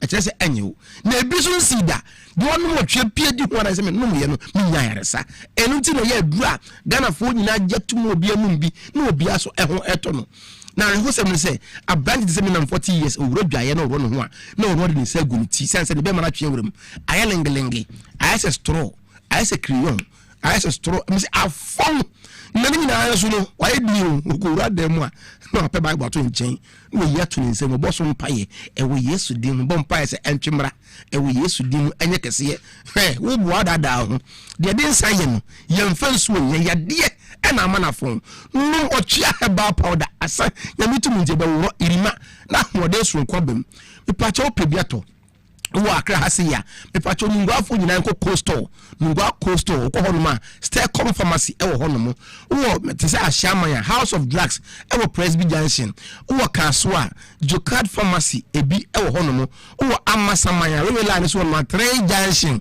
Edike pharmacy e wo honomo wo timinka Kesben FM e wo Circle bi ho Angel FM e wo La Paz ko honoma e ho so binya biato ko drug lane ya mpacho no ko DD Heba honomo ana Harrows Heba ukoko abanye biato kumase de epacho bebi obanam bia abanye biato PK Gombila enso ewo tamale woni alaji dukuluku eho enowo se wotimenka na se wo koforudia eye Gapson pharmacy to 221 ogina ana se wotimenka wa agraso drum pacho no ko Lincoln pharmacy sulefo nyina enko Green Light pharmacy oni moze ukoko so abanye biato eni bebi eto nduro Ghana ha bia no kwa nya bito ugude okone wa nya bia family number is frame aye 0591 56 55 57 0591 56 55 57 and afre 0550 63 90 37 0550 63 90 37. Me say ema muntie oba bi ho no okoye family planning ene we ye no men se kura ema biem obi de ba 2 days na atwa obi de ba na yase ne ya obi de ba anitum sa oba to otwa heba powder on frame yansa na wanom mo on friends we share mfran oba wo menstrual problem bia no frame yansa na wanom ti me se me ema na tu mudin doctor aji me se oba bia wo 7 gate woni oba ne shia dem so bi man first gate, second, third, fourth. Last one is 7. No, musa kwame no watiem. Haji. Now what twene to kakra. Now we bema. Now time you 2 minutes ah. Wo ba ntimi nka agida. To do fair can question me. Me time you 2 minutes, me 20 minutes, me 30 minutes. Na me slam penimfo no. One over 50 years and above, we think we are by a kid to be from look and patch 1 hour. And I do 1 hour phone airing, get pick here. Me pacho, me do 1 hour, me home team, me slow. We are penny 10 minutes when you are brewa. No home. Na man tia de ofra no count time ope. Me the key na ka otwea ho. Na ye de amount. Na obelati me ka agi. Amo so wo be man ti me say be ma. O ka che me ko be ma say ope ma bia oboa. Woni o problem.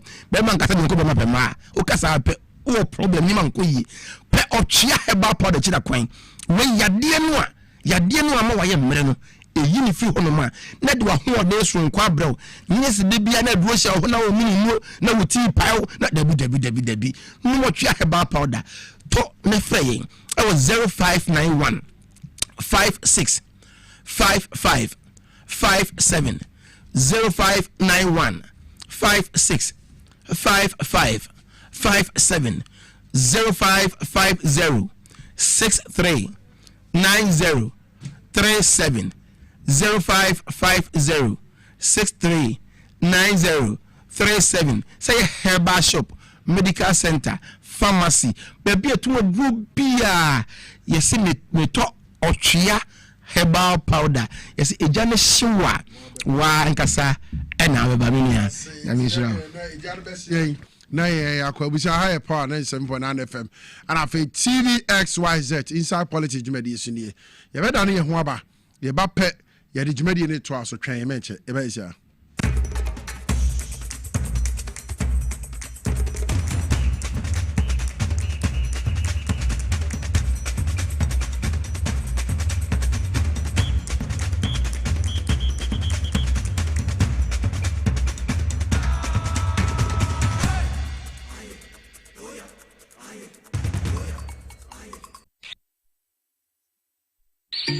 Now, let me tell you about Safari Valley Eco Resort, the first of its kind in West Africa. Upon your arrival, you are introduced to your butler, who plans your itinerary. We were surrounded by wildlife from the moment we entered the eco park. So many activities, all in the same premises. Visit the gym or the stables, they have it all. At my break, I'm able to practice my putting. We also went fishing on a man-made canal. Our tour guides taught us so much about the wildlife and how to interact with them.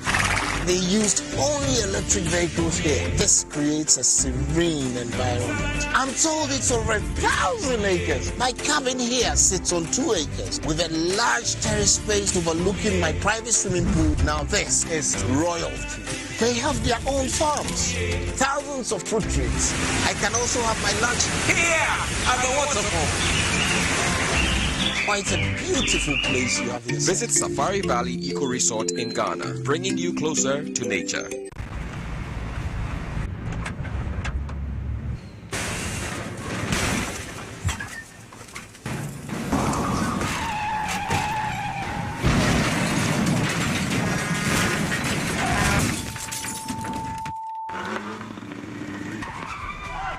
Stay back and stay safe.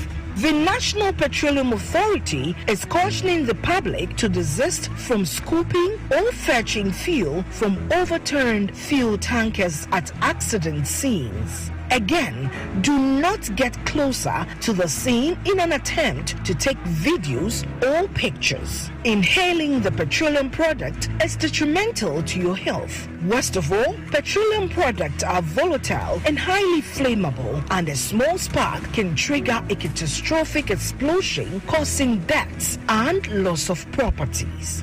Don't let a moment of desperation lead to a lifetime of regret. If you see an overturned tanker, stay back and stay safe. Call trained professionals such as the Ghana Fire Service or Ghana Police personnel to handle the scene, or reach the National Petroleum Authority's contact center on 0302 550 380. Your life is worth more than a gallon of fuel. The Save a Life campaign is from the National Petroleum Authority, NPA.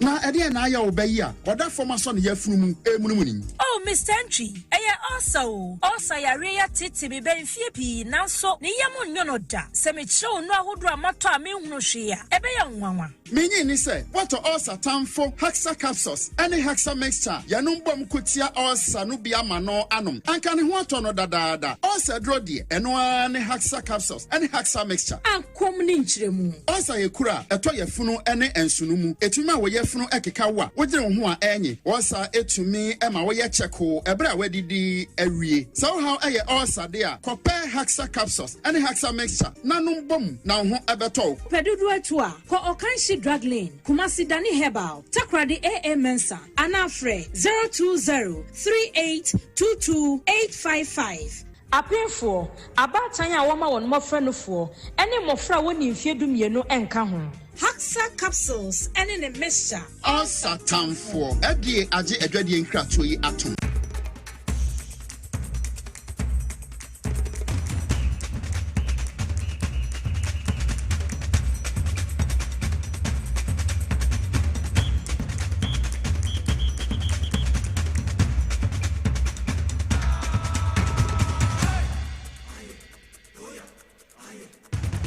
We shall come about TVS YZ and our power 97.9 FM inside politics Jumedi Senior and copy 6 p.m. Beboka National so. Say you didn't commodia for my Ghana home. Dear Bebono may to me fan and some pedi fra na yentime phone so and the new bra pebi ayehwehwe and said to me aka. Midi the enke obrim point me na medi Jumedi ho chiame na media ma Nyankopon hwa me pede so waje bresi ni Jumedi enfemum.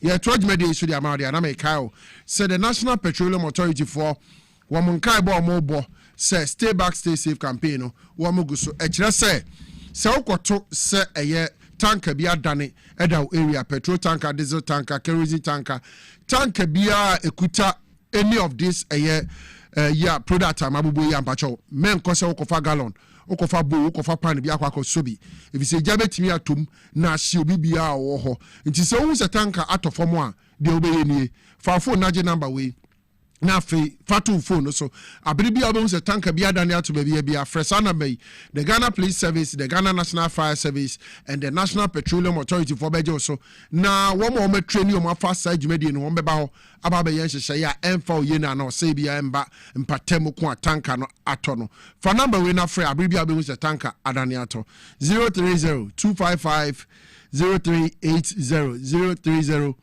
030-255-0380 030-255-0380 and any number obe free abiribi abo se tanker bi ato area kana sere nso se onko ekuta on sombo eson petrol 1 gallon memfa bibi nkoso petrol anadeze wobra adane ede ato from meka se power specialist about hospital sebra yare wa hodo atwa ho hye nyina wo mo hu nupa a wo mo de kan wa yare ne be free ho sesi a nemum ni omu ejina mu pa etenete ede free ho pa entem hepatitis A, B, C, D, and E. Udikopio maso ya. Kaina shano se nya de ode yare nbe ko efie bio.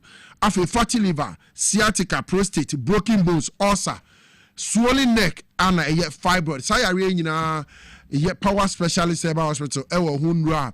Wo ba bedu maso ye nkwade a wo mo de kan na yare we etimi asori every so no anya hode abobra ape usika gu boto mo woni etimi age. Ukopio mu okumase a power specialist about hospital mo branch e wo hon e wo Feyiase Lake Bosom Chokwan so eye opposite Josbro filling station na afi wo hunu mo ho na mo be pie nkran ha omo kwa benya pokwase ACP road no so e hono mo Takraje omo Anaji Estate adjacent Anaji MA Primary School but modern Fred number si amede tudwai won beje so na afi enchiremu aka bia no omo de asomo 0244544422 0244 544422 and 0200383831 0200383831 na fe power specialist about hospital omaje so e bia na opese wo send WhatsApp message wo mo number ni 0345797878 0555797878 na fe watimi asend power specialist about hospital for a message no omaje so ex natural mineral water ye nsuo mu da ho ne nenu ahodo e wo nsuo mu bi ekuta bi nti se wo woni ofiefo no maka na hunu se ya ahoden ana mo de nhyɛ mu nipadua mu ma abiribi a mu nsuo bɛsa ofie a wobɛpie no kan na hyɛ ne so se ex natural mineral water ana wobɛtɔ na wode akofi se bɛyɛ na busuafo ni nyina no mo a wo matimi anya ahoden abiri ni don bi a wo no nsuo se wobɛyɛ yie ubeye wedding ubeye engagement ubeye party ubedi dwumadie bi nipa hodo na ebe bia kan na hye nsu se nsu a wo de be serve no ebeye esh natural mineral water no wanya sa ahotoso ne se nsu we ya omo nom no emu ode ekutanuani nuro na embema obi anso ahoden ubenya bi ato melcom ana minimat bi ebe wo na ofre number si na opebi atu aton so a ombejo so ma obi atu aton na nso age ho fa so de egu botom 0596273546 0596273546 and 0596273547 0596273547 X natural mineral water simply natural ya told media no so de amawo TVSYZ na Power 97.9 FM inside politics media suni ayegu so edesum Heart Builders Estate for woma be kan yensa womo no mo boa na nebere baabi a wode uti beto na fiewura enkoye osika wan afina so mitum me baabi fi abro ba na wobenya baabi a wonso wobɛfrɛ sɛ me fie nie woma ba yeni omo ni nkomo na ekwan omo fa so aboa magana fo dodo no ano atimi enya omo japade omo fie no omo fa nkyire mo mra aja akwaba yeah na ho te say apom boko yeah de yakopon ase and also Heart Builders Estate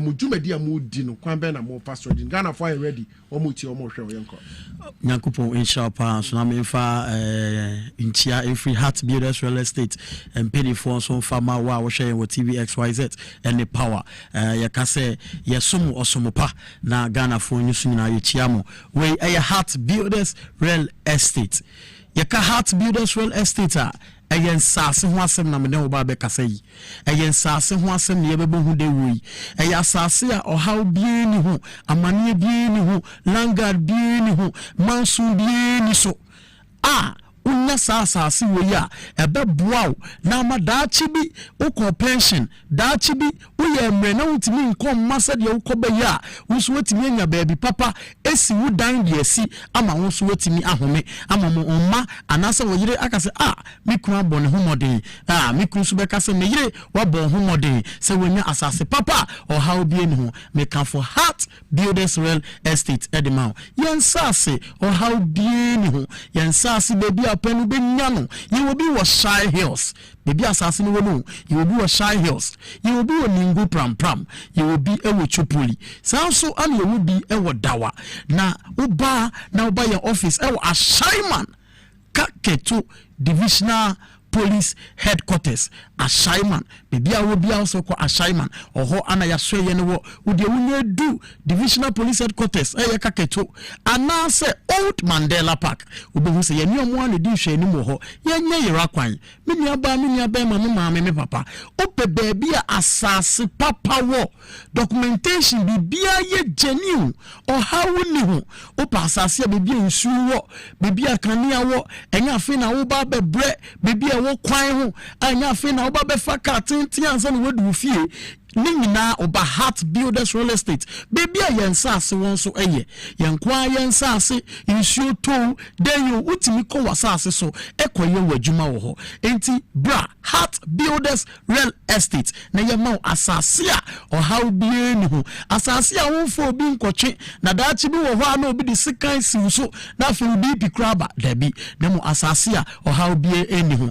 Enti wo tie mi wo hye mi fa your number we 0256 064 492 0256 064 492 and 0593 266 612 0593 266 612 yensa aseno ye wokwanya ye faso obu hono mo se miska nemu me pasa asili bi me pese mi sumi nya asase enfantu wantimi simi dan a ewo mitrim se mi sumi timi esi na oba Heart Builders Real Estate ye be mu asase no you will be 30,000 you will be 35,000 you will be 50,000 so ana ye running promo of 20,000 mini aba me papa oti ho twen den promo 20,000 Ghana cedis 20,000 Ghana cedis ewo Shy Hills 20,000 Ghana cedis ewo Dawa 20,000 Ghana cedis bra na betubi bra na benyebi na won so daachi bi yemfa we fiewura na fiewura afo agiyensika fiewura afo ma me say wo calculate busumi be 3 anase 2 years simple na say wo calculate ska wo dia ma fiewura afo a utimi to asase wo Heart Builders Real Estate kra ma ebika utimi eto asase e wo Heart Builders Real Estate e ma ebika itimi ni aba me abema bebi biara wo hye me ye number ni freyen na bra bunya asase papa e wo 0256 064 492 0256 064 492 and 0593 266 266 612 0593 266 612 your installment plan wo ho tieni ye pa your installment plan wo ho obi wo ho no mo a wo se me 30,000 de me 50,000 de me 35,000 de ne hiane se wa ba ye nchen oba osi asase no sei na me pe no enti ha na me pe 1 plot me pe half plot enti sei na me pe se me kono eye kama ne hiane se we be ma half payment anaso bo ho se me ni half payment ni mpo ne mo mpese me ntia ne kakran fa mamo ye yesa ade no etu betime tia ne kakra bosumi bia na tia ne kakra edu half a ne ye twa wasase na ma umpe we na opeden edu half of asase na wo pe no so ope 50,000 de na edu half a e betwa wasase ama afi ye twama wi a na fu wanka so be decide ye were 3 months ye were 6 months ye were 9 months and ye were 12 months which is a year osi okay miaka no metumi di 1 year tuawi itimi pamocho me pe 1 year na eno se wutua ne kakra na won se me wom ni se wutua no so ye de wasase ama wo ayema utimi si udan wo so utimi ye ne apese wudi ye bia emra wutua ne enkakra no ompe wi na wo peden Heart Builders Real Estate efiada ene memende bia no ye ko site ho ye ko asase ne so enti wo pese wunya asase ne bia Friday no waba 7 a.m. now we ho ni ekwa asase ne so ebia pe wo Shy Hills ebia pe wo Ningo Pram ebia pe wo Chupoli ebia pe wo Dawa ni hiane se woni yembeko Friday anopa na wo ho ni akosha asase ne so enti ukosha asase na me ka se bi se fa wo nan tutukuru e wo bebia openo asase ne so no fa onen tutukuru ho ne yan se obi nyeye ne yan se obi ni wani mu metoye na mu se obi ni wani metoye dia ne yan se odo na be tutukuru ye kwa oba officer o se me half payment ni me pe masase mu nkotwa ma me eno an se ye gi watase ayede amount hey document insem asase de woto a ni nyina ne document obi wo no ma obi timi graphic no obi original so mu nyina ato asase baako ye de Heart Builders Real Estate ye nkone sa yen konisa nti asase no ehun krata asem no original no na yede mawo original no ye mawuhunu ye medada enkase kobra another way dabi na mum ye mawu baby ni ade documenta ehu hia na ebeboa Heart Builders Real Estate Brian Chain brabenya asase papa na wonso si ufie papa na wasumu enjo freye number yi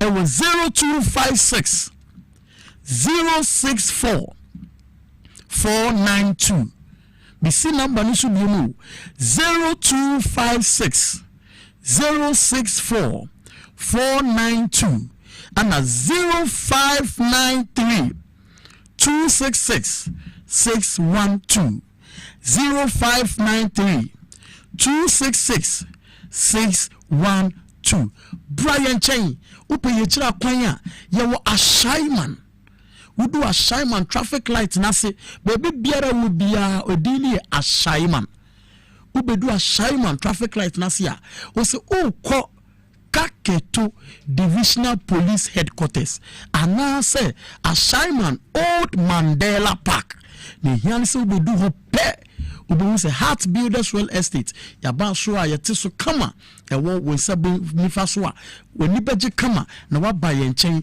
de yetumi so no ama wo asase a ohaw bi ani ho amane bi ani ho unko ema oyemu nhyɛ ma obipi ema da bi na mu asase a wasomu ebejo bra me the number ni sa to dwabiem 0256 064 492 and 0593 266 612 Heart Builders Real Estate say we are your future planners. Ebia wo asase upese yensi dan wo so mfama eno so ye yese adwuma no wo asase ebia upese yenye project ne ma ni nyina fa be hye yensa mo amuwa brochiri so amoba aha brochirifo no aya amoba na mo se ye asase no ya ye bebre e de amankrofo nti abrochirifo no mungusu ambra efise mu se Ghana ji yatum na mo so maji yatum. Heart Builders Real Estate, we are your future planners. Sumika ko Heart Builders ho womo sase da fom. Just the opposite omo yema obia na nso benya efia abefre no wode na pressure ma so bio wo madwuma omo ye no. Heart Builders say da mase say mo bo na Ghana atimi anya ba bia omo Ghana fo betimi adi nya ba bia omo de omo ti beto. Abusia ne ye tojmedi no so ama de na listo na na kusipoku. They don't have friend in Nepoku. They don't have friend Okumkom. Or no, I know your executive director, Edema, Good Governance Advocacy Group Ghana. Penikesi Abeka Sa Ewo Fide Anafe Akwesi Aduma Junior. Wono a senior political analyst. Pedifo mienu any yeni ombabedi se jimede. Ye dani ye huaba ye bape wamo tinase ne ya shenkomodi na se twa ye besia.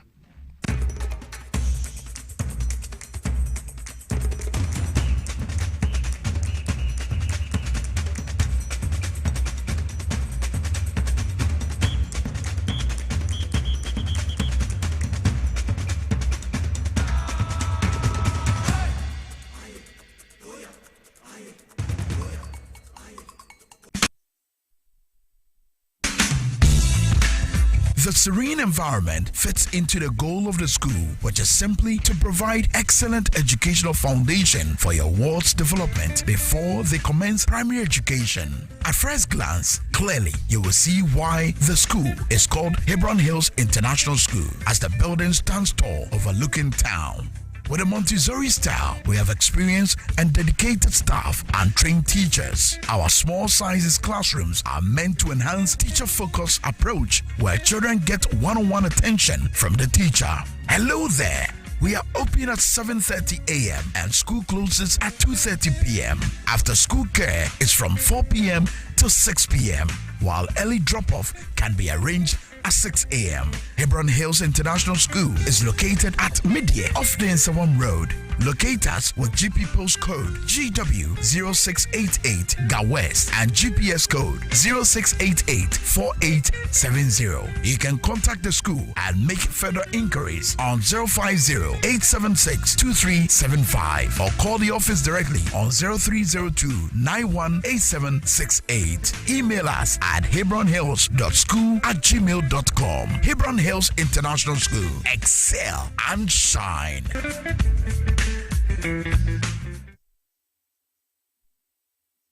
Obrebo eye adwumada.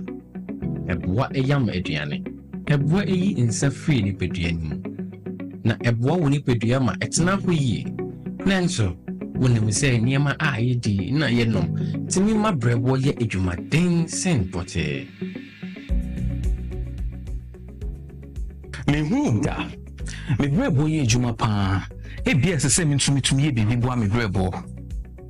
Ani and nothing about the left here from the Moses Clinic near Herbal Center about herbal food supplements. What says it? Pa the barberbo, ama a year juma ye. Now, any juma. Fatopa yenu, and no pani and na a boama brebo ye juma ye. Send a beya, a bit me and yam a jania woody, yes, yes, any pejanimo, a you moving see. And no, I'm a brebo can't Ubenya Left Kid or pharmacy, herbal shops, ne supermarkets are ebeo. Sa wope duduos wetua. Fred 0244 06 8447. Left Kid, Wawu brebo, Wawu nipedia. Edro yi enye ma apemfo. Ema ema omomanofo. Ne mmofo a wonya mfie dumien. FDA agi dwedie krato yi atum.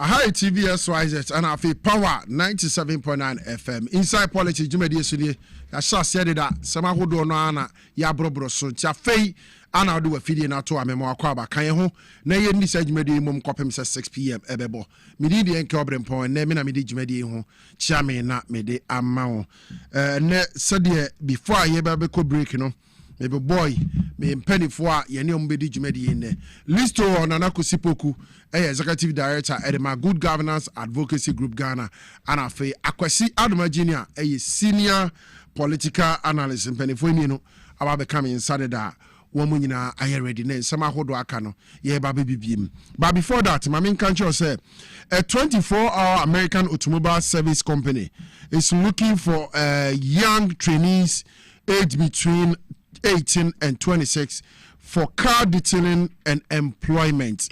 When it's one interested person should call this number.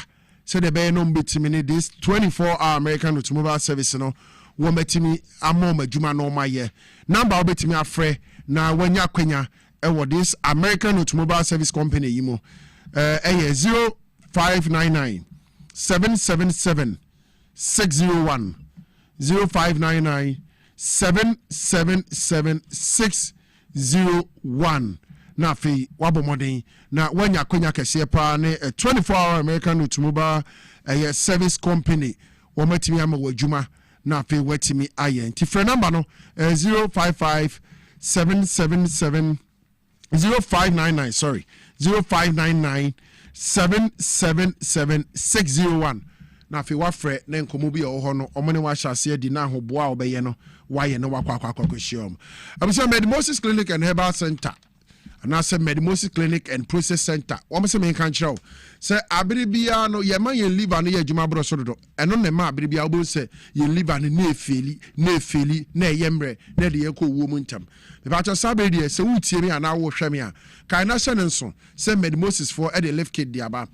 ɛno ɛyɛ 100% herbal supplement na dwuma edi an sɛ be support liver no pɛ abere ne dom bia ti wo bra wadidi anajo wanya bra ntwen na nyam no wada na pressure aba liver no so sɛ bedi sɛ dwuma die no na onnom left kid na no so abere bia na ahode esefata sɛ liver betimi anya no enya na etimi ayam nnuane wo yam yie niema bia nso ɛwɔ nipadua no ma enye etimi ayi na gu abonten sɛ be na bia abere bia nipadua no ɛbɛyɛ fresh na ahode betenem no wakoso aye udwuma yie nti kan na hyɛ ne nso sɛ onsa betimi aka left kid Mugabe Maase di aba ne bi na abere bia di sɛ adwuma die wi na di aboawo pharmacy shops ne herbal shops atwa ho ahia bia onsa betimi aka left kid Mugabe Maase di aba ne bi na mu open dodo to a frɛ number we on bejo so no mama obi etu aton 0244 068447 0244 068447 na fe onsa timi aka left kid Mugabe Maase clinic and yet process center one more aba na timi aboa oye pa model automobile construction consult semen kanchira osebra all here China use cars earth movers to say a year tipper trucks excavators construction machines general goods me pacho ho no benya na papa ne border form other services omo ye ne bi warehousing Chinese business visa acquisition when your business bi or China opese okoye un sentiment kan visa no kona ko hu model automobile and construction consult on beboa ma on setimi aka Chinese business visa no wetimi etukwan akwakodi udwumadi bia udie da obodi ye adwuma ye dwada kopin fiara obira no pa abo anopa 9 am kopim se 5 pm bebo na mo hwe mo memene dade a 10 am anopa kopim se 2 pm bebo na on sakom from a number we so ubenya 0257 280656 0257 280656 ubehu no machira kwan ewo tema akosomo kwan no so before Hot Oven Bakery on the first floor of the NS Chemist building Mataiku ubehu no machira kwa ho omo WhatsApp number so ai no so betimi ni omadi nkita ho fa eno so ka ho na afi yenko 0248 428 336 0248 428 336 na fe wasani on WhatsApp message ya eno so ebetimi aboa oni omunkita hodie na sane ma mabobo so nyina opa bia wo metimi dia somo mame mpedefo mienu yakwa ba na fe yentoa yenkomodie no so ne list on na kosipoku executive director my good governance advocacy group Ghana neboku akwa ba enua na o ti say ehu ani mehwefo ende nyankopon se wese de wagye adum na enewo bana adehye nantie no da fom neboku ya kire bibia se de uyi achi ano me fedodo mate timi peta umrefi o tipe timi hu ni na obia asaka se ehu na ohu no ne efe nti mate no mo to say so far the chrome and come over bebre okay I think so far no ya chichin crofo what matibi na it's always better late than never okay na kofo pese omampani ne na pamfo amu se obaye ogu adwuma so yes na ase yaye ho atamfo omanfo no efabi ena aban ne soso no wo se omamuja hyew ye adwuma on se ye bow na etimi wa na utimi ma muso a wo se utimi di moja hyew eye bibi sanse aban ye adwuma no na basa Harrison ena sese yaka okay ministers ahodo me cheche obibia se ene bebo binu abaso na yatwi binu anim okay na ya mo mehu se adwuma ye de ahye omonsa no se be ye de jawa ne ye de aso yes na so for the past few weeks bisa obia street mu the street is getting wiser by the day. Okay. And so I was a politician, so Emma speed na street in the day getting wise, you know. Almost so it measure almost animal. Yes, because yes, I bedroom baby no street no overtake you more. And you may be high. nti sɛnea de bia meka ne sɛnea tie no meka ne saa that said kurom hyɛ da nyɛ basabasa na bia meka sɛ mentimi mfa ntoto Akufo-Addo deɛ what you say because it would be say I say me anu me mpe bra bi abo I say wo kwan ben so say who say papa abobra na say binyame aye nadom ama watimi adi na hyehyɛ so wɔ brabo mu na ekoba sɛ ebia papa nua bi they were given the same platform but when timi amfa anyehwea you can tell that no mentimi mfa me papa ntoto ne nuane ho what you say in the case of John Mahama and Akufo-Addo no anytime bia Ghana ni bia be try say or just oppose no it becomes very insulting.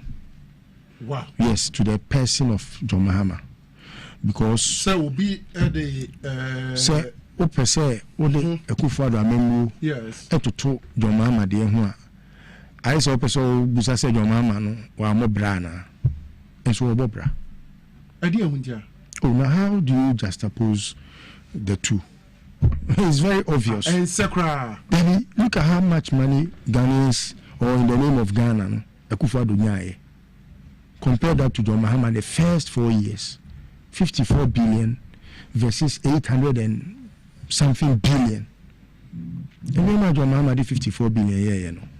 Akufo-Addo coming, he cannot nowhere close to speak with an Elizabethan English. He cannot nowhere close. Even with all the money with that money, no. Akufo-Addo cannot compare in terms of infrastructure. Ejuma John Mahama boy education, the educational sector. Just without any recourse to whatever facts available, just on your fingertip or at your fingertips. So that you have the free SHS 123. Sometimes some things are very insulting.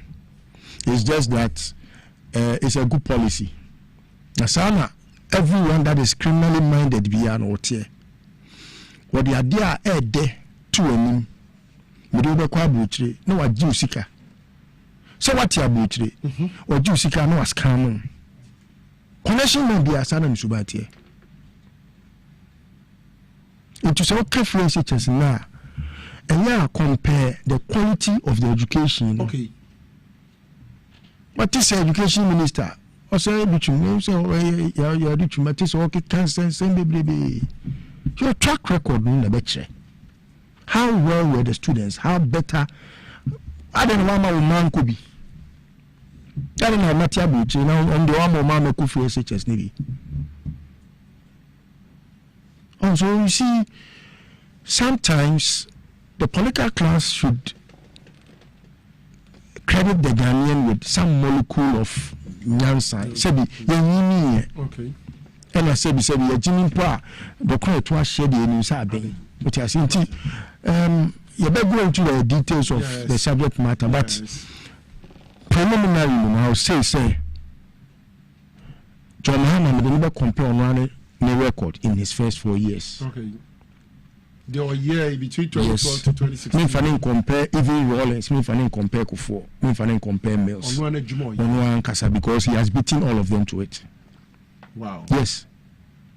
And so we team po na dream pa me nakuma pa me oba audition no man. I always tell why nakuma pa no reflected when he lost power in 2016 and in 2017 it was even a scene on one became TV so there be a president of Ghana. Now no the watch man of Ghana akran pa me meet magazine we fia me kwa me kodem. Odwuma no chan no ane ho. What I say?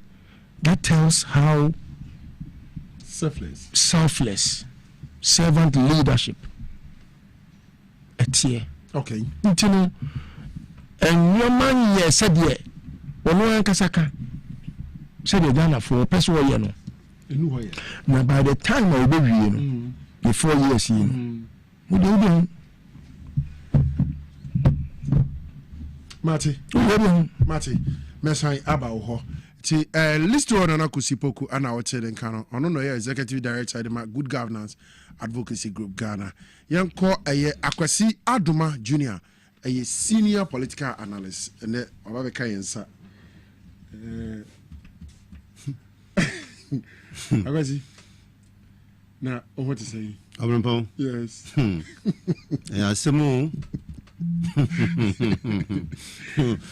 who watch a could be 2 years. The producer, I don't know. Fox F on it, me. That are not smart name money show. I'm Padam, new year interview. I say, my work. I'm Hey, what you should be she's smart. Maase. Or the man, Juma. Send a minimum every fake Rasiaba. I'm cool school. So me ka say we are from my trot to see how so cool school na me ko tech na me ko. To the boy you wow. There is one of the very few brains na I mean woman microphone odi adwuma ema emfaso baso. Because I've always said say if you have nothing to say shut up. Keep quiet. What I say so men ko fu bi a oba no oni hwe ka. About the time, I mean, at that time, on no tap so bad. Tony Nami, yes, yeah. Pleasant memory. Alaji, Alaji Sani. Yeah, Alaji Sani. Of blessed memory. Nana Butler of blessed memory. Yes. Yes, I feel like I need to balance the Senate for the corner. First time, I mean, it's brilliant. Now, I did topic visa. Yeah, the first time. On the far number, therefore, was it, who is St. Junior and Pass? I'm a second. I'm a size more. As much we, you're better. Hey. Question will be said beside you. Now, we can say that Papa not to want to start to tell you about your NDC regional, former regional chairman. Yeah. A problem of all common. It's a problem. No, to don't be some sense. Some person who says Central Juman, are you probing? Yes, and so on to me, Mamma can or interrogate something. Many pounds are also interrogating the pounds. I already saw the custom no catch on. It was only dinner. No customer. Sometimes, Ebiana in the course of the agenda setting. Say, I send me say I'm person can also be number. Share. Una be directing. Let's not so no. I'm also a host. So only the director of movie. Sada no mu be hu nkrofo. Enya na geto dem. Them ba na be ba hebi mu.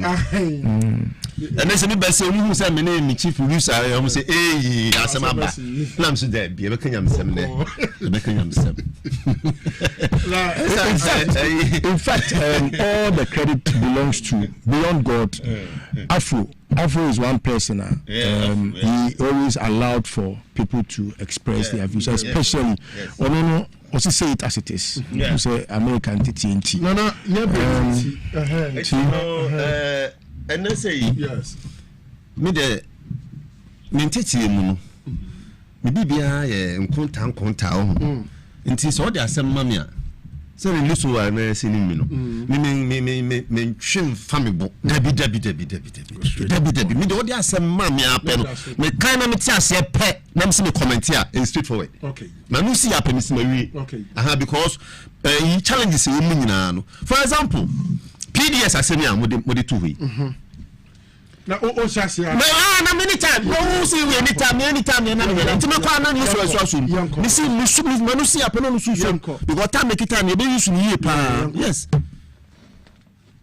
ha ya ti omom ha wo da wo so per contract o into ma form ku mu di dia to PDS and the contract na mamo contract bi e de ma wa ya on requirements tienie me ti o pa requirements a wo so mo dia contract no ma ye hu ye so no no challenge bi o ma ye say for bank guarantee e kodu bank guarantee ho no munya bank bi amade guarantee no mo na ba omia so let's water it down. That is the before you see no a change na make come for no because me check let's water it down was to use an alternative guarantee that was insurance guarantee Instead of the bank guarantee, no, because insurance guarantee ni chere we sika wo. The simple reason in is 10 years. Bank is schedule, insurance is schedule. Until the bank betima no, insurance betima. But enye okay. Yes, obia woni locus, obia woni focus. Insurance, insurance. Bank, bank. Okay. But the first one you use sika dia adwuma ni ti no. Obetima ka say be insurance betima boa. Say bia bibi si na bia won is kana no ba kofa ba, but we so here bank guarantee. One ka say insurance guarantee. Simplicity. Na bank guarantee, na kofa insurance guarantee ba. Na ko say hey, bank guarantee and insurance guarantee. E mu kra no ko say sa companies no kra no ka put enye e ko pie Arab fo bi no ho am say hey, America for so no am ya de na so mu say onyam na wo hihia na aye no corruption kakra ba mpe no ma hoto. No mu sopo sa PBS contract we no na your facility a omiri fra bro che ba mom da be shama ya adwuma no 10 years sikanda ho mo kogija be ya adwuma anya adwuma bia no ba be ye managerial problem says ECG the management level no anya itiampe I say nipa team no expertise on who say see any so no revenue collection problems ne they say lines here o high tension lines and their friend say transformer here who sense in fact the whole electricity production needs distribution so there be a fair system now ECG for no or more than primarily they say collection and distribution I say who buy a money see me in that because if you know who happen or see a terminate contract no sometimes so now for ya ajiska tell you o ma jiska ba bo so nyansa no o mo bo so me watching wo da say bo so da me say so o ma jiska nti me fa say bo so me watching 8 months yeah you can't move face kana ma jeje na mra na mo so mo famba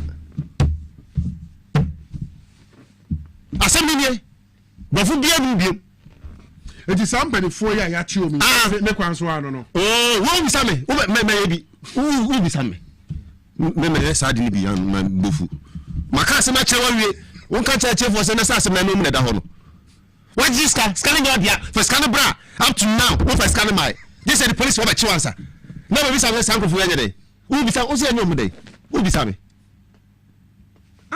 rolling time na to nyam se sanko fu we say teshi range ho ka 4 p.m.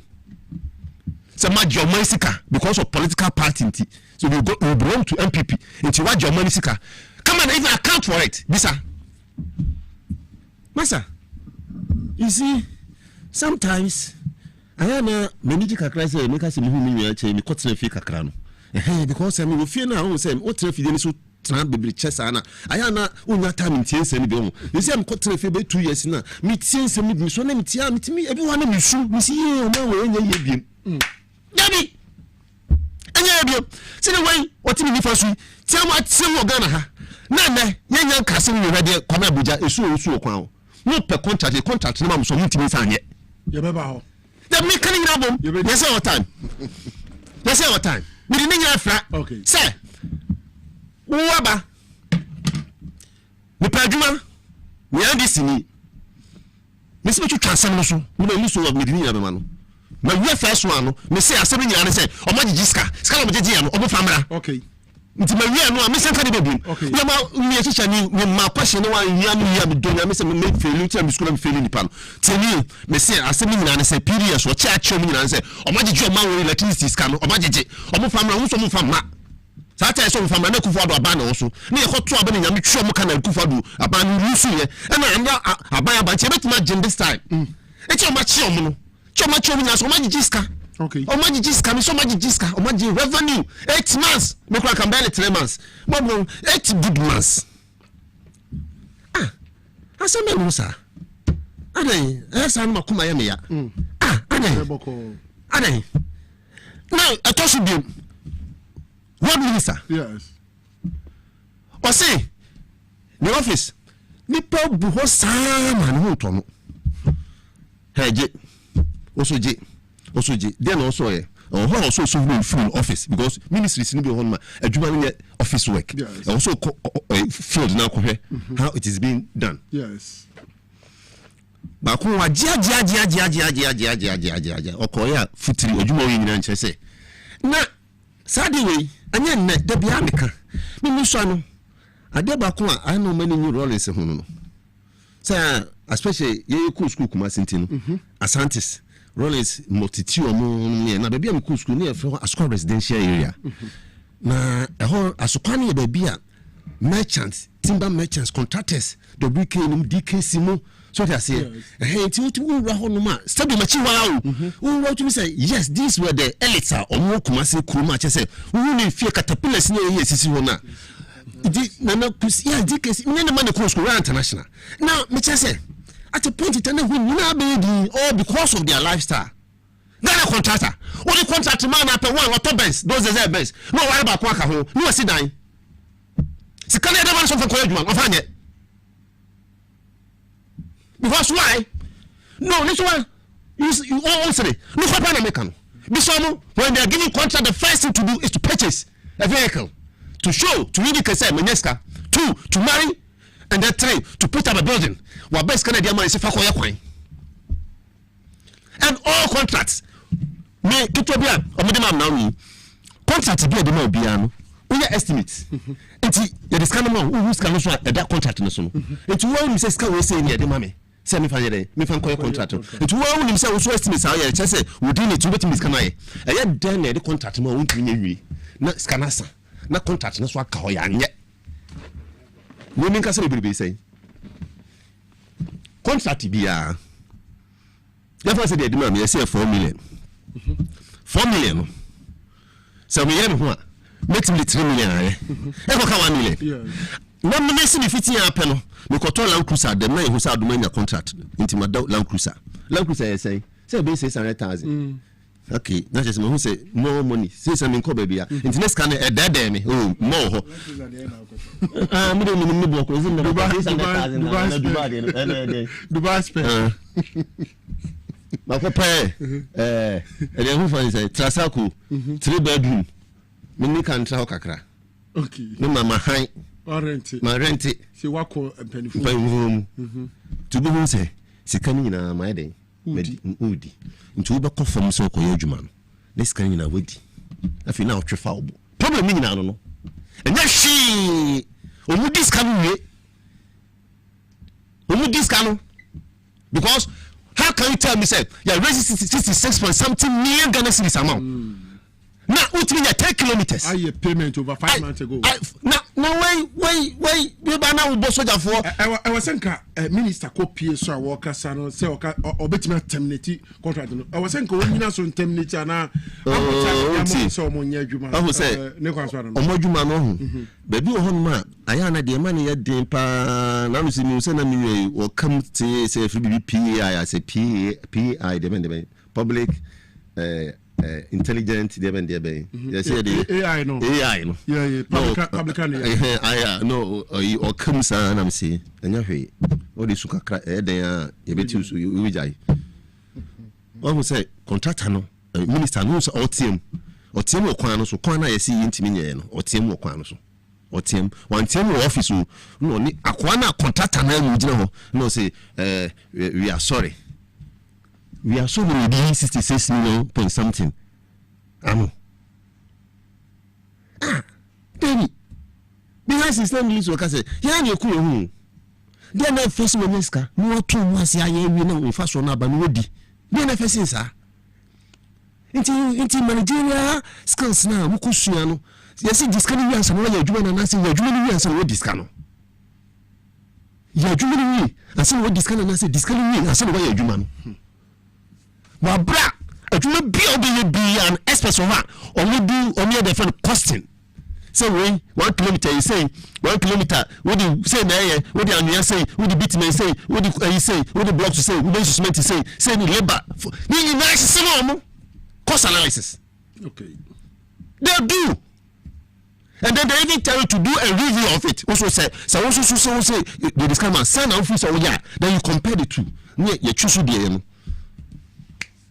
na kujina kwa no otiem na te otiem nyina say say the last year say no I say 10 kilometers so about so for no dey no o my 10% of it o say aka kakra no mu edu Kumasi me de me akwan kan fa nyama sojafo no me yakwan no nka asem nye tietia sika be ba ha because also yin oya party ba onye adwuma o ma adwuma say ba oya obi nya adwuma ni bi o de adwuma no mana no ogu wani mase na ti sa de sojafo na iden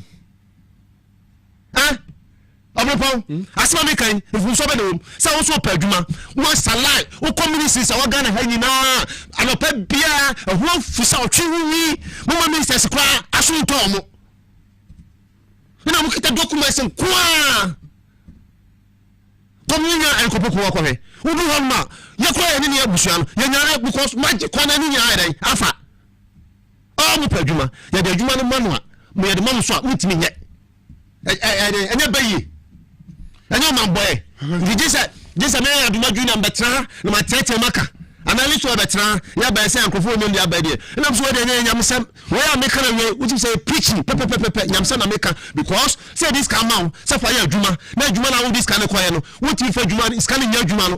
Na ye bisa say scan wo so a wuti ni scan ma. Na akwase PDS ni bi. What dey because say me NDC ni also media omuti na me he. Masa Mr. President, so one chief uncle for to want to contract ni mintama and where ya aso baba no e best na do je na bia. Me da say akwasi adu Virginia ye senior political analyst na wotene nka no. Neighborhood me ba wo ho. Yensa se emfemfi ye bush no ho. The honorable minister Agboja Gavin so call rounds techima ne wanchi kwan ye ekoso fe wa fa savannah other routes so no so ekoso.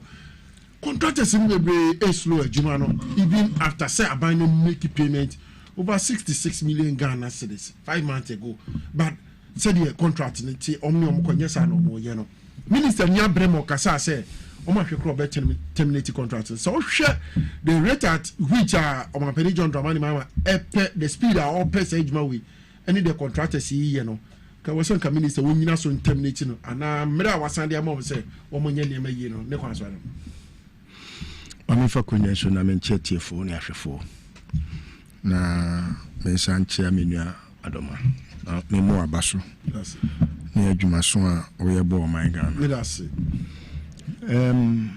aya na empempi no benefo se woye oto abra sebi o ojin from aboni wo yem yes na Omampeni John Dramani Mahama oba abemu fufuro me kaipa se odi botai bi sine ni so se by the time a obe wie ni mfie 9 no na mfie 9 ni mu no watimi ama Ghana contractor for enso so adi mu se ne be ya eno so bebo ama isika hudu a yede ye adwuma wo man ni mu no ebe ka wo man ni mu okay because sabi nye fese de biana ye wo kwan a ye obi anim se kwan so sabi enya de bia se rocket science bi na wo se obi ye engineers papa wo o man mu a sabi o ebi no kra consult for emofo ahodo bebrebe companies ahodo a wo baga na nyina no o mo fa before na o mo se ko fo mu ni de ni wo soro schools of engineering nini ma uko faculties ahodo a omo engineering na trimo abobi papa Ghana engineers wa civil all the engineers in all categories omo ko fo mo dim papa enti odi sabota ni scene ni so no anya bia ye huhu contractors a every mu aba ene sebi yebetimi ede atu ye ho se o manfo a yensoso ye ho so hwa yetimi anya esikafo ana se sebi adefo through construction yebetimi de yense ebo ne say the black man is capable of managing his own affairs na ya dia eye correct okay enti o sha se no ye ho contractors a hodo bebre ba o mo aba on board eno say so say babiem na oba no na contracts a hodo a o pese o ma ya kwan ho asem ho hia yen dem ya me kire say ye kase developed country a ɛyɛ nneɛma mmienu pɛ ɛna yɛnyɛ developed country. Infrastructure ɛna ɛdi kan. And systems. Now, if you build a system without an infrastructure, it fails. Anybody fails HS.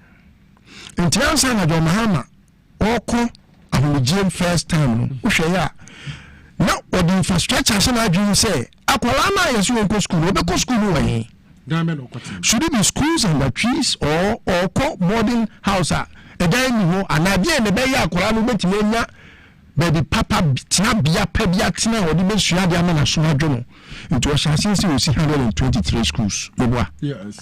Okay, so John Mahama had it correct in his mind. Say you cannot build a country without infrastructure. So let me build the infrastructure. Then I put in system. Until in this view, you know, what you say, baby. Acquire one Ghana hanging some say maybe a 24-hour economy. Number big Ghana to the world for business. The first thing that I must achieve is transport. So my means of transport will say, if you say, now we also acquire airports. Airport extension. Say a trainer or kono while you Pakadai. Say a car kwanzuswa. It was a big push. Tiwano free bano. Why you homework? Because Ghana farm na continue fie. Okọ yen so ana. When you say, na me twa sabi. Me ma for say esa me twa no. Esa say me nim esa kra me twa ntino. Atia. Eto ma tumi fo a. Ma me ntina se na me ma for na ni kita ho. So he is the first flag bearer.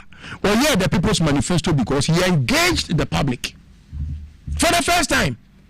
Politician be any so the nyansa or sinami nyansa and to walk or se me ba me say am president Mahama say baby me a penny se me ko be from se me koda woni pa ko na e tell me baby amen no wa tell me share se me share ni enti wu ga na ni a se me ba be som wo no e san se me ye wo somfo no se me de me ba me nyama ho and what the People's Manifesto no enti People's Manifesto no or emu say may big push because a queen wa we don't know by now they can room Nansa they say you Nansa tell say some banana be ka John Mahama asema hele mu say MPP asem because Nansa ni jimi say obi tiri enante obi bo bra ti Nansa they say o say me ba be ya de e fe me say big push na big push no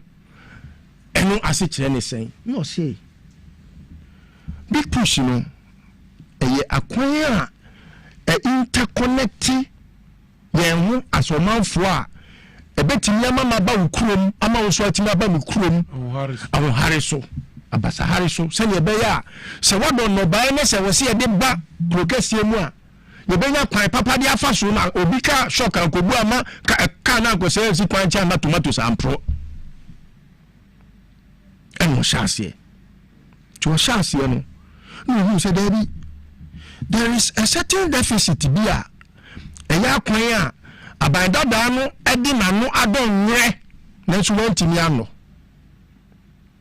and all abandoned projects in no mehwehwe ekwan a mefa so a metimi aye nya abandada no suban ni bi say John Mahama nyoma wa ye ne nya ne akase John Mahama na yeye. For example, akwaya wodwa abaya di na no ato so te se so interchange. Ekwa be ne be fa so be ya ma so amefo ho an ha o mo futu wodwa so amefo ni the friend say breman fo niam ebetimi ayeden abafo.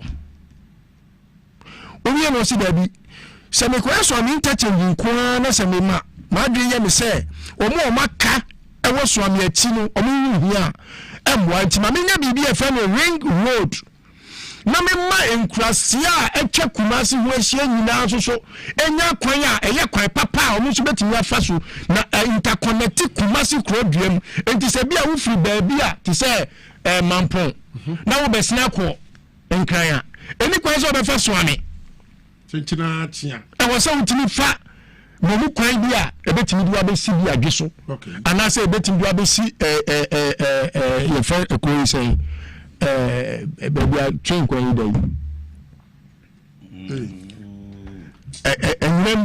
okay what you say and now yes I know many now planning and what you go krata so no say afei start work no the first work out there and say e was when you obi a owoni die e was a sector ho no man appointment e mo hwe mo am hu say there be owura Province Kwame Abuja honorable when obi a your position nyina no one na extra man say abaya dey we wati let me say because your architect by profession and you want adia your friend contract or tiasie on duration on planning on bibia say dey go class on because bibia we we asibia no it starts from architecture yankopon on the first architect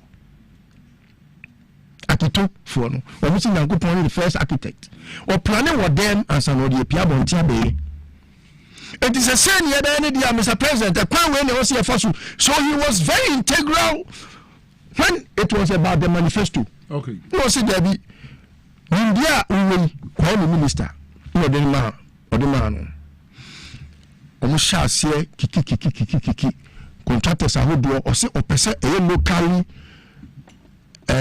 old projects into homegrown solution homegrown President Kufuor for back on the part no homegrown into ye Ghana for e Ghana kwan into we contractor now you Ghana ni na wo bobia emu odu a obetimi aye big pusher and just small push ya big bra never ye yeah Now, Jamaica President Mahama first term can na friend asphalt overlays na abrofo ko no machines yes Mahama first time ma Ghanaian own businessmen yes all no asphaltic machines Kofi Joe yes the second time the of the Mama and a number of it's now abrofo ko na asphalt all these big contractors you see today Mahama yes and you know, say contractors here no man can say he was intentional. The African no cause be biam. What has he? Have you done no discount? To assume me. He was intentional.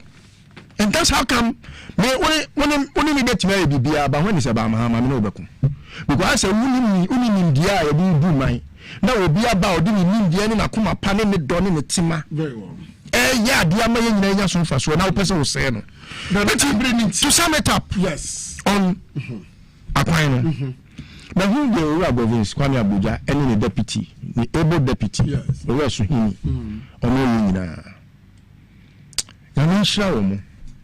because you see, they are now beginning to let me understand why President Mahama can't reset. This is the best way to reset this country. No armchair leadership, and I'm your minister now. We are going fast and so. On say, Ukoya and so. Your friend is saying, Rose Minister, make I no piloto, no fu docho. Jimmy, what's a sam? No,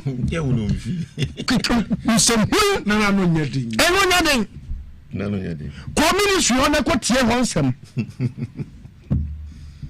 other gun of Rosika. The other gun of Jessica, a dia. No, no more saying now saying. Minister obo na mo say o rancho kakako mbetwato ni so omo ni say the false estate false estate false estate and try no produce your estate the false estate omo na say na ma hu so omo bo mu din bebrebe no mo di trouble ni so say na ko fan ko ma na that's the question na ko fan ko ma wa he fan ko ma na so Ghana ni contractor ya adwuma wo ko ya adwuma na Ghana ni contractor na ye no fa won sem ti se de owura minister ko ye ehun sem bra so say we dey ba compare Akufo-Addo it's a topic here time but just to sum it up owura Kwame Abuja oni o deputy Yankopon Shiramo no le mo kase emma sabi ensu amonu no mo hwe nchen mo de mo tonto so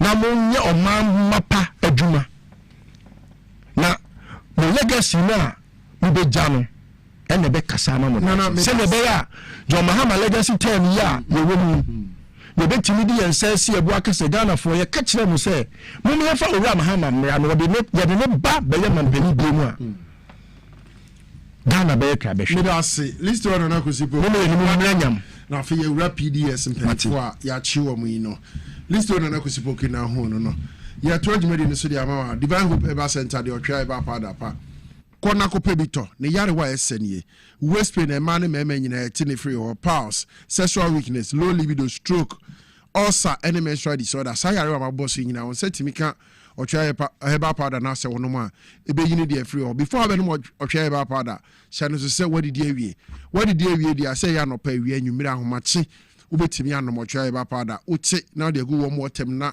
woawɔ so no kakra wahwɛ ne nyina agu w'anum yareɛ bia ɛhyɛ mu a mabobɔ so ɛwɔ ha no ɛbɛtu aseɛ ɛde ama wo hyɛ no nso sɛ wokɔ Kofodi a Gapsin Pharmacy wobɛnya bi atɔ hɔ Camp Heba wɔ Sunyane House of Drugs yɛ Simon Boakye ansa yɛ Cape Coast Nana Boakye Heba wɔ Tema PK Gombela ɛwɔ Tamale frɛ numbers yi ebi a na wopɛn dodo atu atom 0591 656 557 0591 656 557 and 0550 639 037 0550 639 037 or try about part or so Jana Shewa wa beba Kona kope Victory Garlic Mixture ni binanom eboa ebie wuntire mu ba bia asisi amogya ndi afrisane abribia ne dwumadi edi no ti wo obi a wo ya de kakra na wakoma ebo kinkim ne wabre wo obi a wonsane wo 90 83 wo obi a business na etete wo adura mekanfo de ama wo nyumre eye Victory Garlic Mixture ubenya bi ato ewo eye pharmacy shops and herbal shops bi ebe wo she no say an enterprise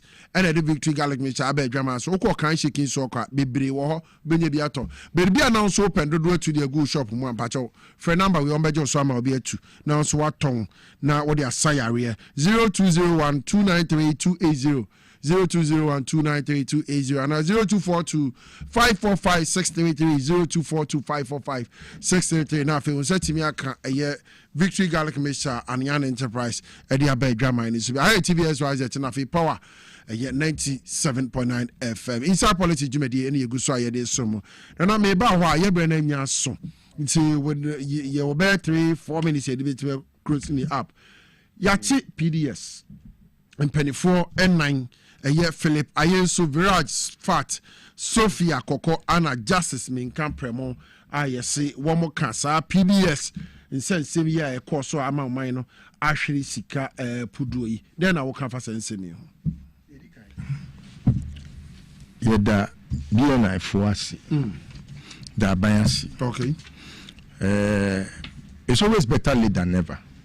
It's always better late. Nanka ahwe nim kra nanka de me de nanka me first day anka do Mahama ba ban mu nanka o say echi omu nyina. Oh okay. Na nipa for na ya chi omu no esua. I will say Kufodo enya questions are obe answer. Yes, I will say Tenuforiata be answer questions. Bawumia I will also answer questions. Omumina ya mamboye for krom for with D4. Hey. Yes, omumitima.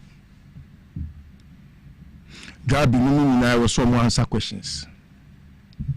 Enti edino next to know but we security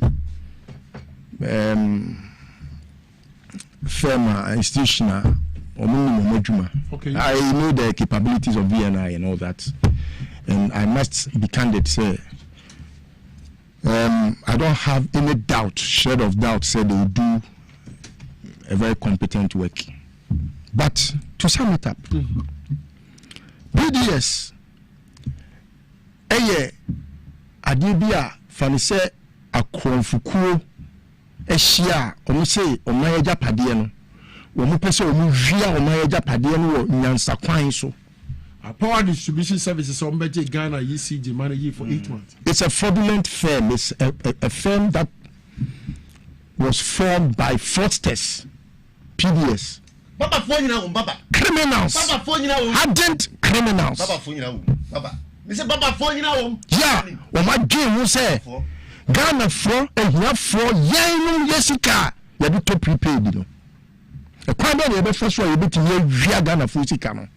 Na ye ya appropriating that funds as private funds when it's public funds.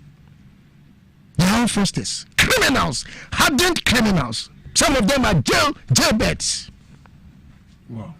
Yes. And one from us have criminal. And you know, this I will say then I can for you say if it was a private firm, yeah, finance minister no because it was a state capture by a family and friend cabal.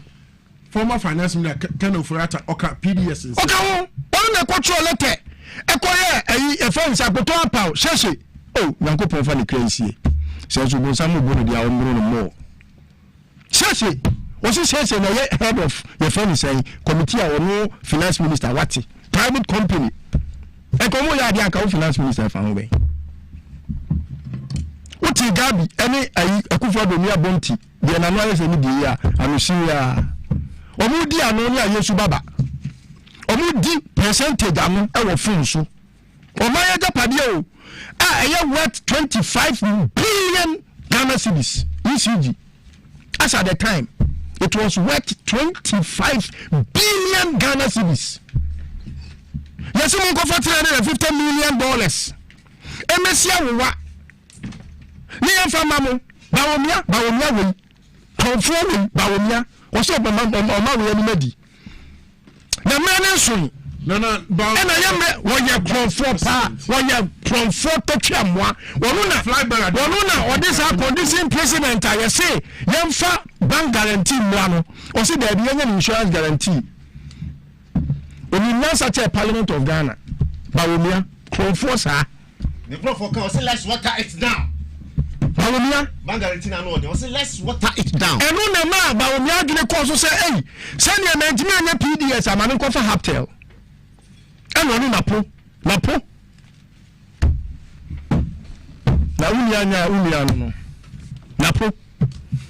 Mama come to oh, what is this cafe? What's up?